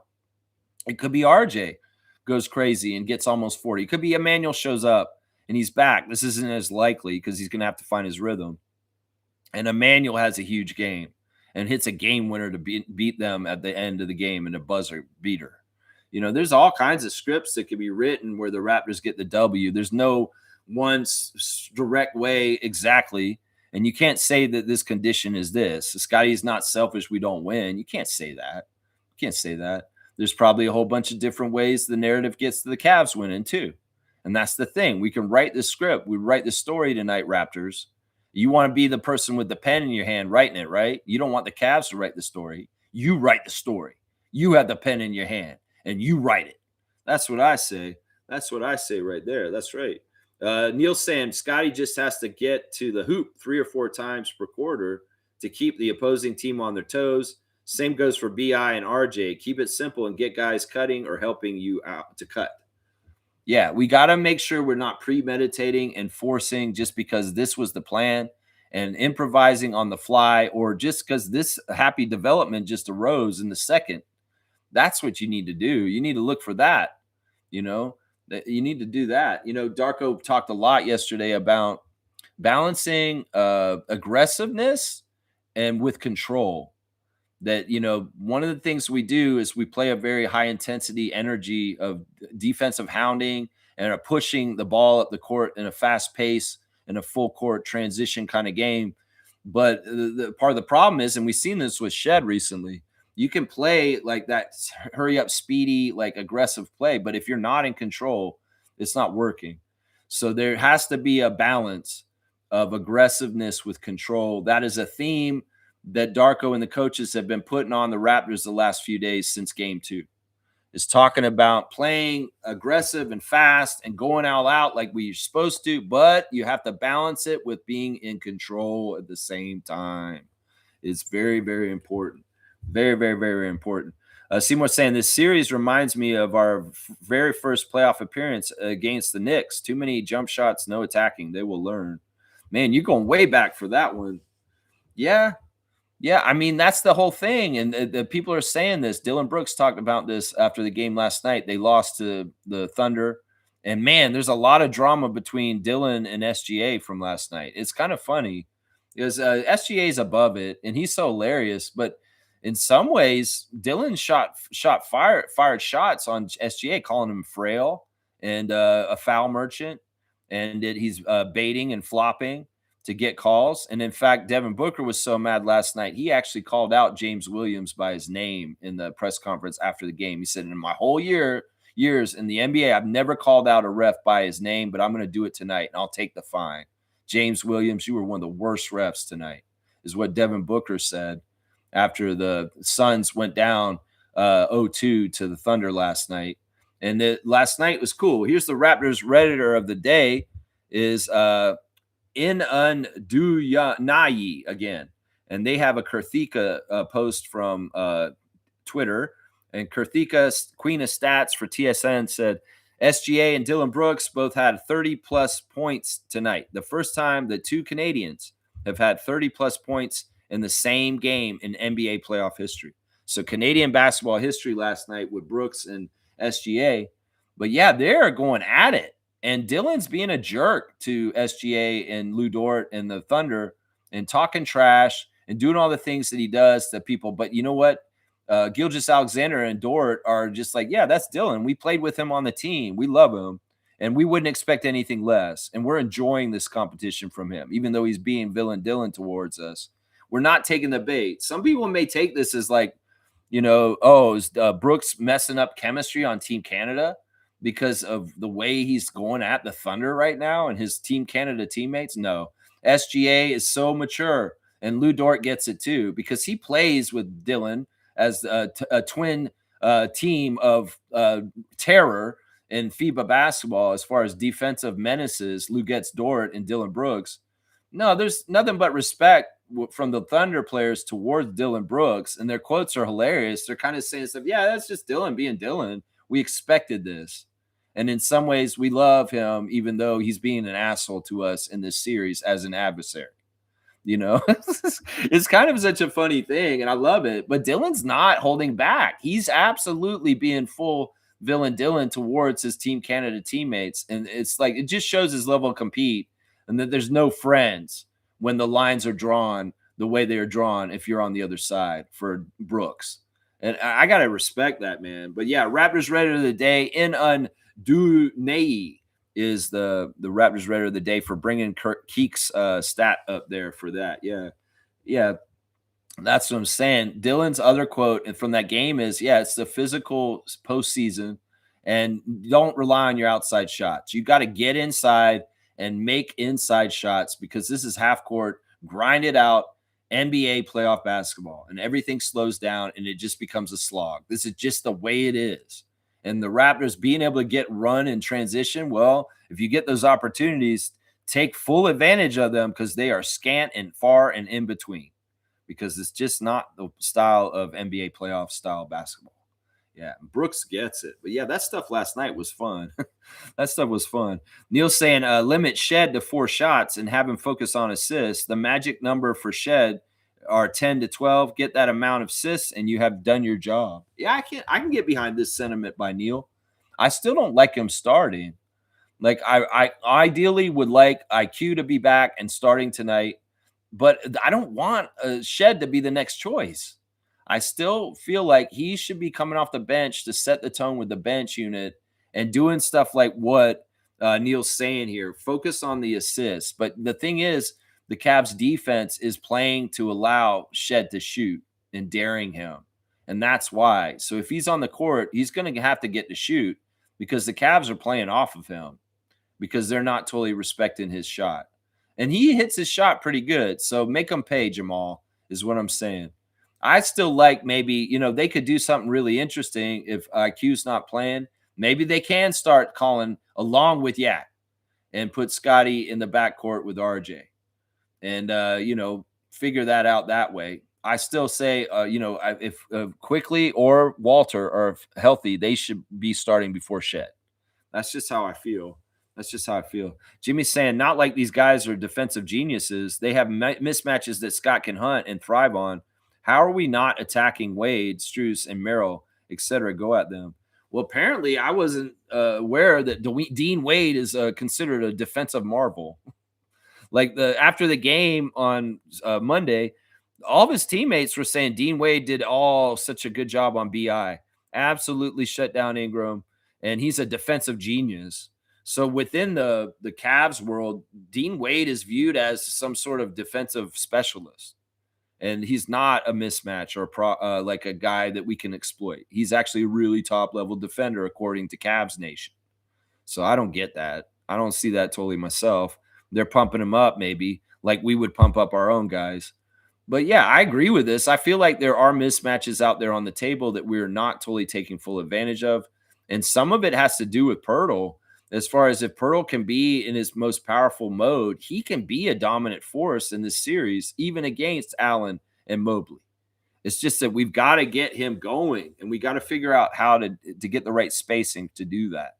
And when we do that, well, Pirtle starts hitting his push shots, and he start being a little bit more aggressive with making his little layups and his rolls. That'll really help us a lot. Neil's saying Sandro will be the key to pressuring the paint. He said something about that too. Like the difference between game 1 and game 2 was he wasn't playing as aggressive in game 1, and he really took it to heart. And in game 2, he came out and showed that energy again, and he was more successful. So he was aware that he kind of didn't play his right way in the first game of the series, but he did play way better in the second game. And that was part of us playing a lot better as a team in the second game also. Let's see. Jimmy's saying if we make Harden and Mitchell play actual defense, it will make their lives more difficult on offense because they are tired. Same idea with what we did with Curry in the finals. Don't let him rest. I like the idea of all this. So in some ways, this is why, Brandon needs to get them maybe more work on defense. RJ, Jacoby. If these guys can actually be more of threats and in some ways work against them, yeah, this would be smart. The other way of doing this is get them in foul trouble if you can. That's another thing that can be helpful, especially with the bigs. That's something I keep saying is you get Mobley or Allen in foul trouble. That's a good thing, Raptors, seeing as I really do believe that they're thin up front. You got those two guys, and then after that, well, Thomas Bryant's out. Naquan Tomlin, he's not going to be playing in this series in any meaningful minutes. So who the hell are their backup bigs? They don't really have them, honestly. They kind of just switch Mobley and Allen and keep one of them in the game all the time. So if you get one of them in foul trouble, well, that could be really helpful to your team and opening up the paint to be able to score more. Let's see. Neil saying Jacoby should start over Shed. No disrespect to Shed, But the job is to wear down Mitchell and Harden. Leave that job to Jacoby and RJ. The first half is crucial for wearing Cavs down. Yeah, I can get behind what Neil's saying on this. I second what he's saying here, all of it. Let's see. Smooth saying IQ is a huge loss. It's like the Raptors are playing a man short in the starting lineup. Man, you're so negative in some ways with your connotation, saying we're going to lose. We don't have this. It's a huge loss. Like, let's speak up positivity. Let's speak up success. Let's speak of good outcomes. That's what I want to do, Reggie. And it's all good. I agree. IQ, we've lacked him and we've missed him, but hopefully we get him back tonight. Kenrick's here. Good to see Kenrick, Chronic Art James, strong supporter of this channel. Somebody who's done some nice artwork for this channel in the past. We love Kenrick. And guys, he's a tattoo artist. If you need a good tattoo done in the greater Toronto area, this guy can do Raptors tattoos for you on your skin. He can even commission art for you if you don't want to go under the needle. He can actually give you have an idea for a creative piece of art that you want done. Kenrick can do it for you. He's a very, very talented artist, and he can be commissioned for this kind of work. So if you want any kind of art, whether it's tattoos or any kind of cool Raptors art, Kenrick Chronic Art James is your guy. Look for him on social media and look him up online, and you can get Kenrick to do something nice for you. This is what he's saying. Kenrick, if Quick is out, I want Point Scotty. Start a bigger player like Jacoby, Mamu, or Colin. Cleveland is a big team, and starting Jamal is hurting his game. Yeah, I agree with this. He's gotten abused by Harden and Mitchell all right from the start of the game. That's the other thing, is that you're kind of giving them an easy route to get established in their game when Shed's out there trying to guard with them, because he can't. He can't do it. His kind of defense is good half court and point of attack, but these guys are posting him and taking him down low and making him, they're doing too small on him in the middle of the game. We saw them do this to him. They could take him down low and then they're running up court doing too small to Jamal Shed. So I agree with Kenrick on this. And, maybe Jacoby's the first choice, but, you point guard Scotty, you can put Colin out there. Yeah, you can do that. Reggie's saying it's unlikely the Raptors will win tonight, in my opinion. See, I don't like this, Reggie. You want to strike? I'm going to give you strikes if you start doing this. Mitchell and Harden are playing to their abilities. Yeah, but it doesn't mean, like I said earlier, they're playing a little bit above their averages, and they're hitting way better shots, and their offense has been way better than it should be. You got to understand, these guys are high volume, low efficiency guys normally. It's just right now they're on high efficiency, and it shouldn't be this way. Our defensive intensity should be bringing them down to earth with their shooting averages. So, yeah. Man, Reggie, you're really not waking up on the right side of the bed today here. He said, I did say before that I wanted the Cavs, but what I didn't anticipate was Yaka being a 0 and IQ not playing. That's on me. Man, you are so depressing right now. Reggie, you got to snap out of it. You got to be more positive. You got to think like a Raptor freak right now and say, we are going to kick their ass tonight. And allow for that outcome in your own brain. Because, man, the foresight of people is important for success. And if your foresight is for failure, well, don't do that. Don't even come in the stream with this energy. Seriously. Don't even do that, because we're projecting success on the Raptors. We're projecting a win for them tonight. And all this crap you're giving me right now, that's a strike right there, man. Yeah, tread lightly, man. Seriously, I don't want to strike you out. I won't kick you off the channel. But, man, this is the wrong attitude is what I'm saying, Smooth Brown, man. Blackhawk's saying this. Even if IQ came back, he would have the issue of ramping up. This team has to learn how to be efficient with the ball. That's how you grade our maturity.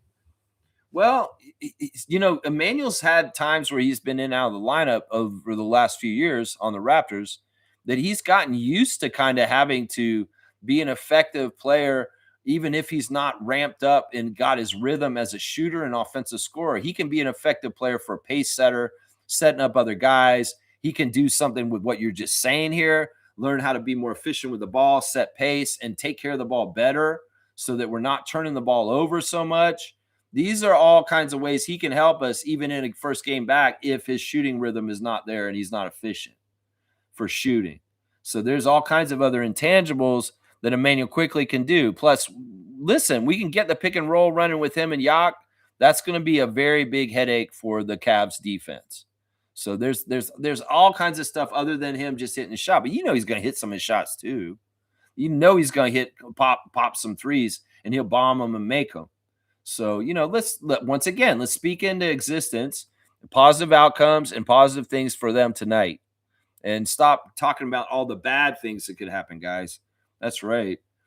Jimmy's saying Jakob is not a switchable big, but that's our defensive game plan. It won't work.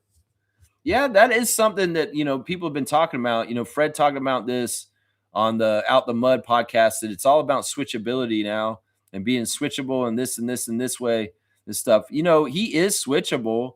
It's just that what they need to do is they need to make his switch smaller and not so much ground to cover. Like when I see Yak so far out away from the basket, I've never agreed with this. There's got to be some sort of one-on-one / zone switchable defense where he's tethered to the paint in one of the lower spots near the sides of the basket, and he's switching maybe back and forth there or something. I don't know. I don't totally agree with the defense we've ran this year. I feel like in some ways it has flaws, and other teams have really figured out the way to kind of go against it and beat it. It's just really if he has too much ground to cover and his switches, that's the problem. That's the problem. And I feel like the first problem is they're bringing him outside too far, and then he's trying to recover and get back down low. No, he's the best rim protector on the team. He needs to be in the paint. And I don't know, maybe the Raptors will switch it up suddenly and do it the right way, in the way that I'm trying to say, and they'll get better results from it. And then all of a sudden, Jakob is being a better rim protector. I don't necessarily want to play these switchable defensive things that you're doing, Darko. In some ways, we've said, and we got mad at Nick Nurse in the past for doing too many switchable defenses. And sometimes the smartest thing is simple, one-on-one, stick to your guy, play him and stop him kind of defenses. And that's it. Stop having to fucking do all this shit. Are you sure they're going to run screens and you're going to switch? Maybe there's a certain players that you can switch and get the switch, but you don't want Yak to ever switch. And he's just staying on the biggest guy on the other side of the court. And he's just tethered to him. That's the thing. We got to figure this out. I agree with you some ways. He can be a switchable guy in a switchable defense, but he can't have such a wide area that he has to cover when he switches. That's it. Reggie's saying this. Toronto has been fortunate that Colin has been showing out the series. The backcourt is getting decimated, though, like we all know. Man, you are such a fucking Eeyore today, man. Man, we got to get you some sunshine or something, man. This guy's Debbie Downer and meow, meow. We got another chance to win. This man's acting like he has the 2 losses hanging around his neck right now. We have a fresh slate tonight, Reggie. So stop, man. Just stop this mess. Seriously.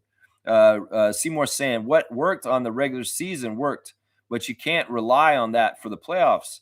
Teams study and prepare for that. Got to think and strive outside the box.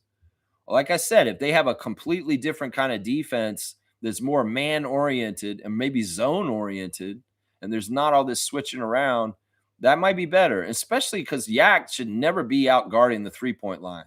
And I'm sorry, Jared Allen doesn't have a three-point shot. Why are you guarding him up on the outside perimeter? Leave him that room, and if he comes at you, then you can guard him.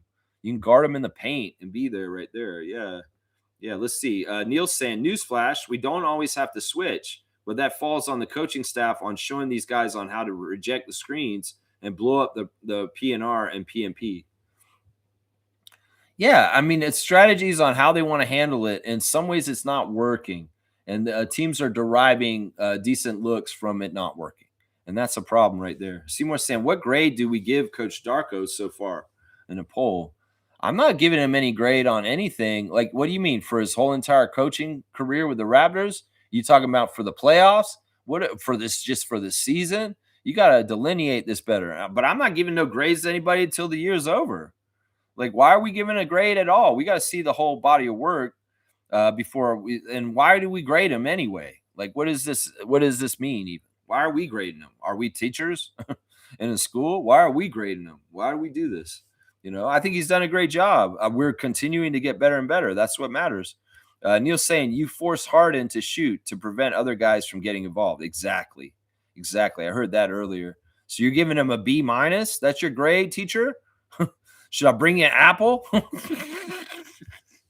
Jimmy said for the season I give him a B, but for the playoffs a C plus. Still games to play, and it's not over till it's over. I know that's why you guys are too early. You guys are grading him for the class, and it's like not even midterms. Come on now, come on now. Seriously, pretty accurate. Yeah, you guys are doing this way too soon. I don't like all the negativity from y'all this morning. We should be talking about we're going to kick their ass tonight. We're going to beat their ass. We're ready for this game. We're going to see a badass game tonight where the Raptors win. Scotty's going to be awesome. Brandon's going to be awesome. Dargo's going to be awesome. Everything's going to be awesome. This is what y'all should be saying, but y'all sound like y'all are already defeated with your bullshit. So stop. Seriously. Let's not do this. Seriously, guys. I don't like this. You guys are very negative this morning. Jimmy's saying he has brought us tangible growth this season. Just some personal gripes I have with some of his philosophies and game plans, but he is the Raptors coach, and I got his back. This is not the time to assess this. This is not the time to assess this. We're in the middle of the battle, and y'all are trying to give final season grades. Yeah, you guys are off on this. You guys are way too soon. Well, I'll entertain this after it's all said and done, but not right now. This is crazy. Smooth saying Darko's done the best he could do. Very happy with him. He fit exactly what the Raptors wanted, a teaching coach. See, there you go. Reggie's got some positive comments right here. I'll give him some points for that. HC's here, the one defeated, our Raptor Freak fantasy champion. I still got to get you your trophy, my guy. I'm just waiting for you to email me the way to get in contact with you and how you want to handle this. Like I said, I'll meet you. I'll bring it to your house. I'll bring it to someplace near your house if you don't want me to come to your house. We just got to set the time and the place to do this. But right now, the next week isn't the best at this point because things just got really hectic for me as far as like a lot of things coming up with my life in the next week. So we can try and figure this out. And you just let me know how you want to do this. You got my email address, right? So go ahead and send me instructions on how you would like me to get your championship trophy for the fantasy win this year. HC. He's saying rise and shine on the road, but listening. Okay, you're on the road. Somehow got tickets for tonight's game. I'll do my best to help them get this win. All right. This is good to hear. The one defeated is going down there. And hopefully he gets loud and he has no voice tomorrow because he did it right. Yeah. All right. This is good. We need all the reinforcements we can get down there, especially from the RFF. That's right. Safe travels to and from HC. That's right. From Seymour. Bring that energy. That's right. G saying, as someone that comes in and out of streams some days, going through the comments and seeing some news has been helpful because I can't always get through the entire stream. W. Trevor and gang for that. There you go. All right. There you go. Yeah, in some ways, that's also he's able to see what we've covered already and stuff like that. Yeah, I'm honestly, I would say this. It's partly my autism that gives me a reaction and my feeling. And in some ways, I have to filter it better and understand, no, he's just trying to help you, Lex. And why are you annoyed with this? It's just like filter through it better and kind of just be appreciative is kind of what you got to do. That's my strategies for trying to deal with this. And in some ways, I have my good and bad days. And, I can always try and do better. I'm going to try and do better, just like the Raptors. That's it right there. And that's a good thing to say, G, about that. Yeah. Yeah. Blackhawk's saying, yeah, I can declare it right now because I'm looking at the present. Tempo has a phenomenal start. The preseason will be another observation and then the season. Yeah, I just think you guys are doing things too early here. Too early. Trying to grade Darko too early. And we don't know jack shit about the Tempo yet, man. They have not gotten on the court and done nothing yet. So it's like, this is too early, y'all. It's too early. Good morning, Lex from Rat Free Crew from Kaz. Good morning to you, sir. Kareem saying we need to fight through screens. I can't say it enough. We are literally giving them the matchups they want every time we switch. Yeah. Yeah. In some ways, that's something that we should be more cognizant of as far as like this. I understand the system and why they do it. It's similar to something that the Celtics do. There's a lot of doubling and a lot of running around like a chicken with his head cut off, trying to get to the next spot to cover this up because you went and over covered here. And now it's moving around and you got to catch up. Yeah, it's annoying. And, we've found that in the past, we have good individual defensive players that are talented. In some ways, this switchable double and switch kind of like defense is good for like when you have problems with not very good defensive players, right? and you got to kind of have help all the time. And I don't feel like our team is like that. I feel like we have enough plus premium athletic studs that are very good defenders, people like Scotty and Colin, that in some ways we could get away with playing more at home. It was partly the same with Nick when he had the long arm monsters. He had OG and he had Pascal and he had all these guys, and they were doing all this switching and stuff like that. And I'm like, why don't y'all just stay home? Like, why don't you just play them one-on-one honest? Because honestly, you guys are really good defenders one-on-one, just individually. We shouldn't have to cover up for any weird deficiencies by doing that kind of system with switchability and doubling so much. So we're just gonna have to see how they do this today. We're just gonna have to see how they do this today. Yeah, G's saying this. Rap's gonna make it 2-1 tonight. That's right. We got to get this one. This is for pride. And honestly, this will be a nice thing to break the seal on and say, y'all got your first playoff win ever as a group, you guys. And it feels good, doesn't it? Go do it again because it feels so good. That's right. Monique is here. Good to see you, super fan Monique Lawrence. Good morning, Raptor Free crew. Happy game day. Let's win the big game. Yes, I'm so happy you're going to the game tonight, Mo. And I just want to say blessings and prayers and just only the best things for the Lawrence family and all the things they're going through right now. Monique kind of let me know a little bit more about what's been happening with them yesterday. And guys, we just got to keep prayers for them right now because there's been a lot of changes in her family's life in the last months or so. And it's tough. It's tough. They're going through stuff. And we need to keep Monique and her mother and her sister and her brothers, everybody in the prayers, and just sending good vibes and good energy towards Monique and her family right now. Seriously, guys, we really need to do this. So keep her in your thoughts, seriously. And Mo, I know you're going to go to the game tonight and bring that energy the right way and kick so much ass for our team as the super fan. That's right. That's right. Jimmy's saying this, not going to lie, being the only East team down 2-0 sucks. Once again, comparison is the thief of happiness. And we are on our own path that is totally different than everybody else's. It really, really is just that way. And there's nothing wrong with that. There's nothing wrong with that. In some ways, our path is ours alone, and our path gets us 2019. Our path will get us our second championship too. So don't ever compare yourself to other people in your lives too. Like that's not the way to live. People around you will have different privileges or disadvantages that you don't have, and vice versa. And there may be things that you have that they're looking at you and they're like, man, I wish I had that. They have it. And you don't even realize it. It's just dumb. Just realize we're all individuals, just like snowflakes in the snow. They're all different. And we can't look at other people and what they're doing and think, oh, we should be like that. We should be like this. No, don't do that. It's not worth it. It's not worth it. Trust your path, trust your route, and understand that your route is individually, singularly yours. That's it. We can't do this. We can't do this. Reggie's saying, yep, Dean Wade among Cavs people is considered very good on the defensive end. Yeah, among Cavs people.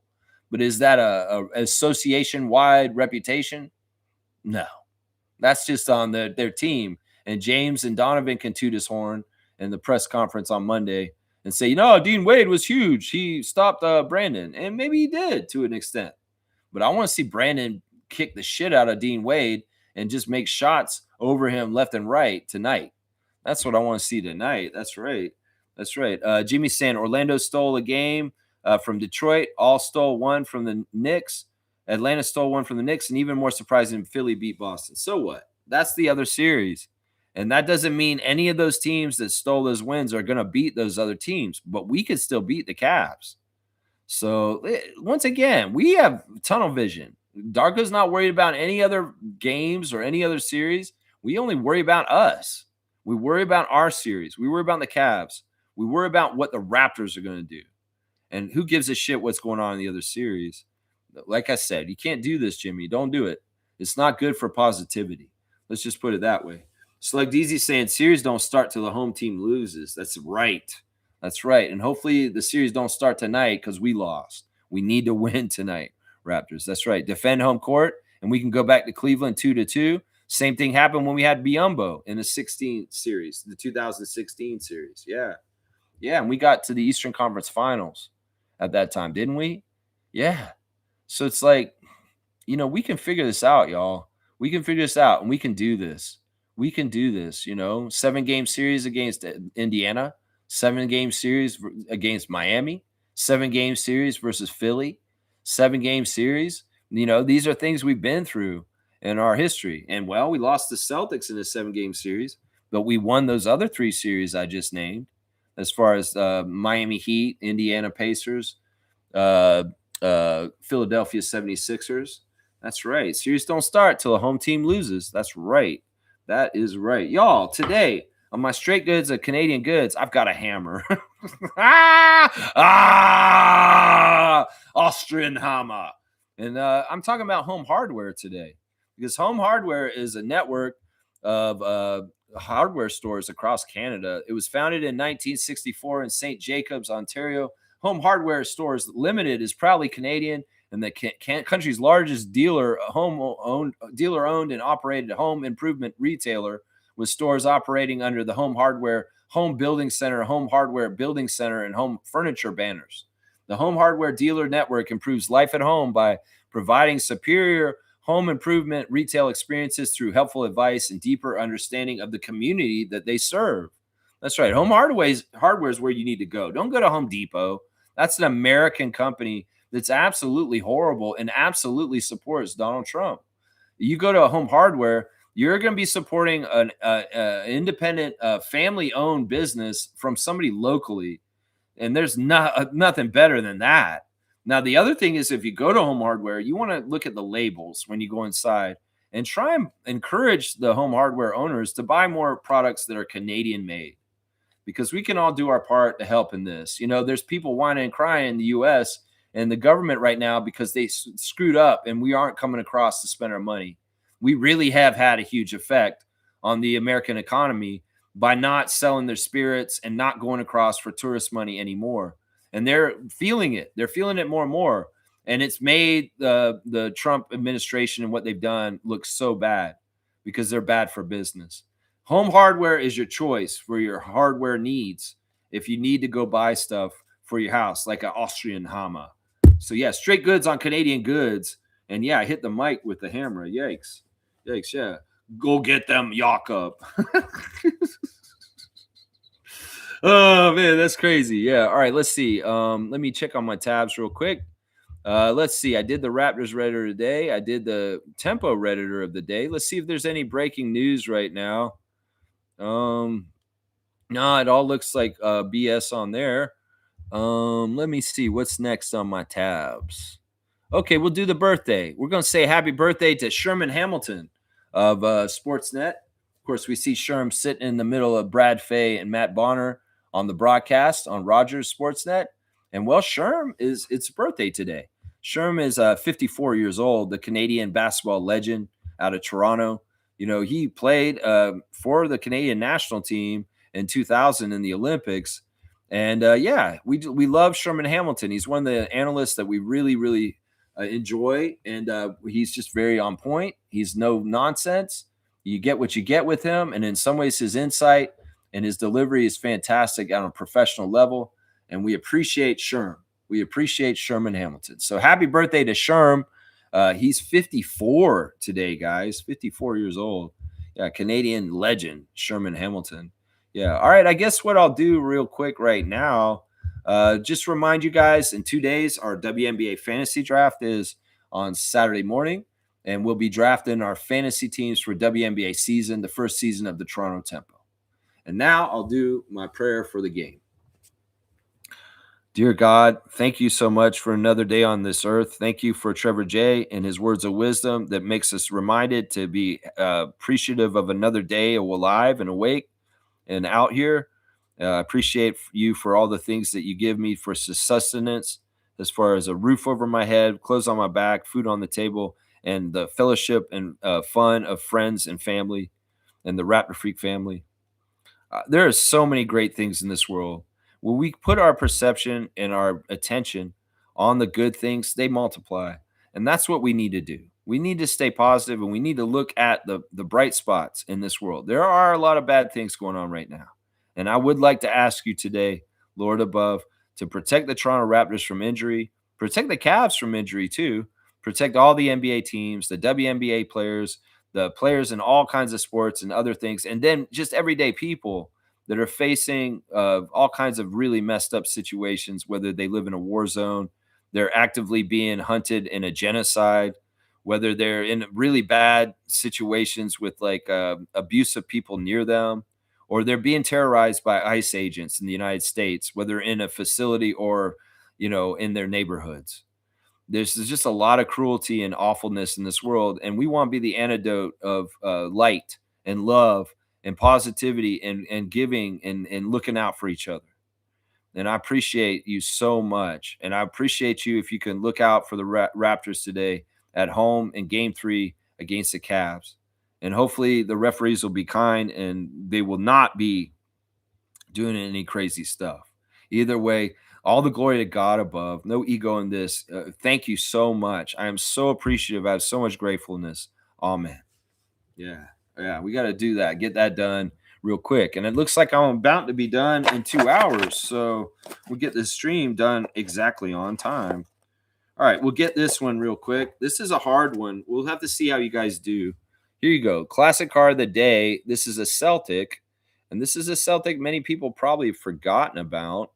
But it's weird because I saw him recently on broadcast recently, because he does do broadcasts for one of the teams in the league right now.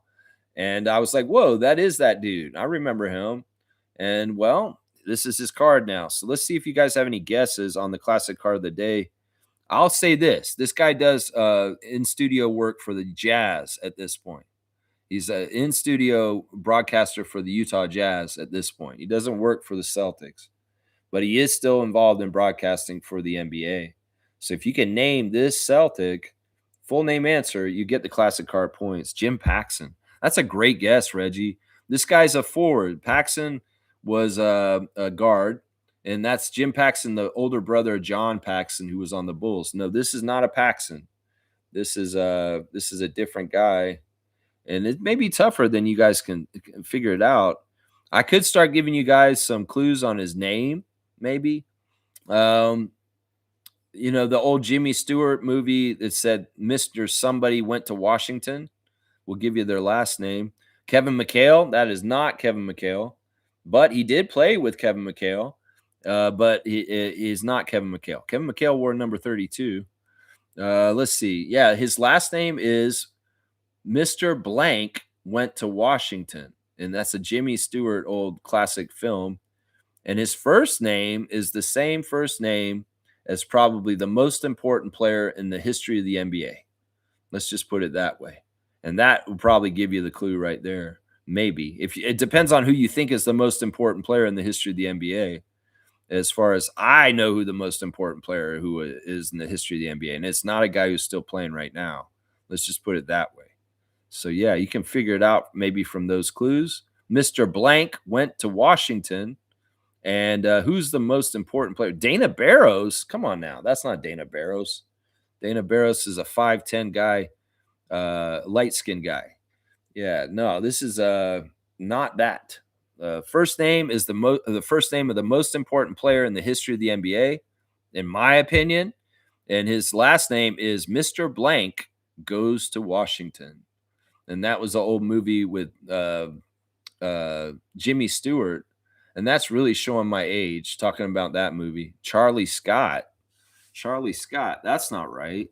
Who's the best player in the league ever? The most important player in the league in the NBA's history, in most people's opinion. There we go. Slugged easy got it. It's Michael Smith. Mr. Smith goes to Washington, and Michael Jordan is the most important player in the history of the NBA. So Michael Smith is the right answer. Slugged easy, you got it in just before Kareem Thomas. Yeah, Michael Smith, he was at Brigham Young when he went to university, and that's why he has a connection to Utah. But yeah, this dude was a scrub, and he wasn't that great or anything, but apparently he can be good enough to be on a broadcast in Utah on TV. So Slugged Easy, the king of classic cards, getting Michael Smith, the classic card of the day. Yeah, he was a first-round pick, and he did start for the Celtics for a little while. Just kind of like he would start, and I'm going to give you 200 for this one, Slugged Easy. he would start and Kevin McHale would come off the bench. And it's not like Smith played a lot of minutes. He was just in there. They kind of played a lot more after Reggie Lewis died. Like Reggie Lewis was on the team, and he was kind of the starting small forward with Larry at power forward. And then Michael Smith started playing at small forward, starting small forward for the Celtics for a little while then too. Yeah, Celtics fans may be impressed with my knowledge of the Celtics in some ways, just because I'm an NBA fan from back in the day. So 200 points for Slug Deezy, and we're very close to 2 minutes. All right, Raptors, just to wrap up real quick. I'll go over things real quick. Jacoby Walter is a game time decision due to illness. Emmanuel Quickley is a game time decision due to hamstring. Also, Thomas Bryant is a game time decision on the other side due to a calf. And the ESPN matchup predictor saying 54% the Raptors win. So we are actually favored tonight. The crew is replay center Eric Dalen and Guillemidis Petraeus. On site, Josh Tiven is the crew chief.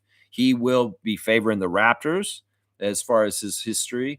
Courtney Kirkland's the referee. He favors the Cavs. Pat Frere is the umpire. He favors the Cavs. And the alternate is Mark Lindsay. He favors the Raptors. So the ref crew is pretty solid overall. Here's my keys to the victory, the path to the win, the victory for the game is Raptors, you're at home. Feed off the energy of the team, of the crowd, and, just make very few mistakes. Play at the highest of your ability. Play very ethical. Play smart. Play from what you've learned so far in this playoffs. Make the adjustments. Figure out where the gold is and go get it. Scotty, be more aggressive. Brandon, zero in and make your shots today. And guys, just overall play a tougher, more energetic, urgent kind of way on defense, and good things will happen. Hopefully that crowd will really help you guys, and y'all will feed off of it, and you'll get the best outcome tonight. I believe in the Raptors. I think they are going to win today, and that we're all going to be very, very happy by the end of tonight. And Monique, you go down that game and you kick major ass as the super fan, because I know you will when you get down there. That's right. And thank you for the W stream, W vibes. Yeah, thank you for that. Yeah, fire. Kendrick dropping Fireman on the same day as Iceman. Let's go. That's kind of funny. Yeah, I seen what Drake did. Put a huge amount of ice downtown, and people are crazy. They're down trying to break it and burn it and get it to go away. And now firemen are trying to make it go down because he has the release date for his album coming out with this thing. And now Kendrick's doing like a fire thing. This is crazy. In some ways, I don't even want to talk about this. The less I talk about Drake on my Raptors channel, the better. Is kind of how I feel. All right, let's go, Raptors. Let's get the W. I believe in you guys. I think y'all are going to win tonight. Let's beat the Cavaliers, and then I'll come down to the game on Sunday at Game 4, and I'll help y'all win on Game 4 too. So let's go, Raptors. Let's beat the Cavs. This is the playoffs, and y'all better win today because this is an important one. You're at home, and protect the North. That's what's important. Let's go, Raptors.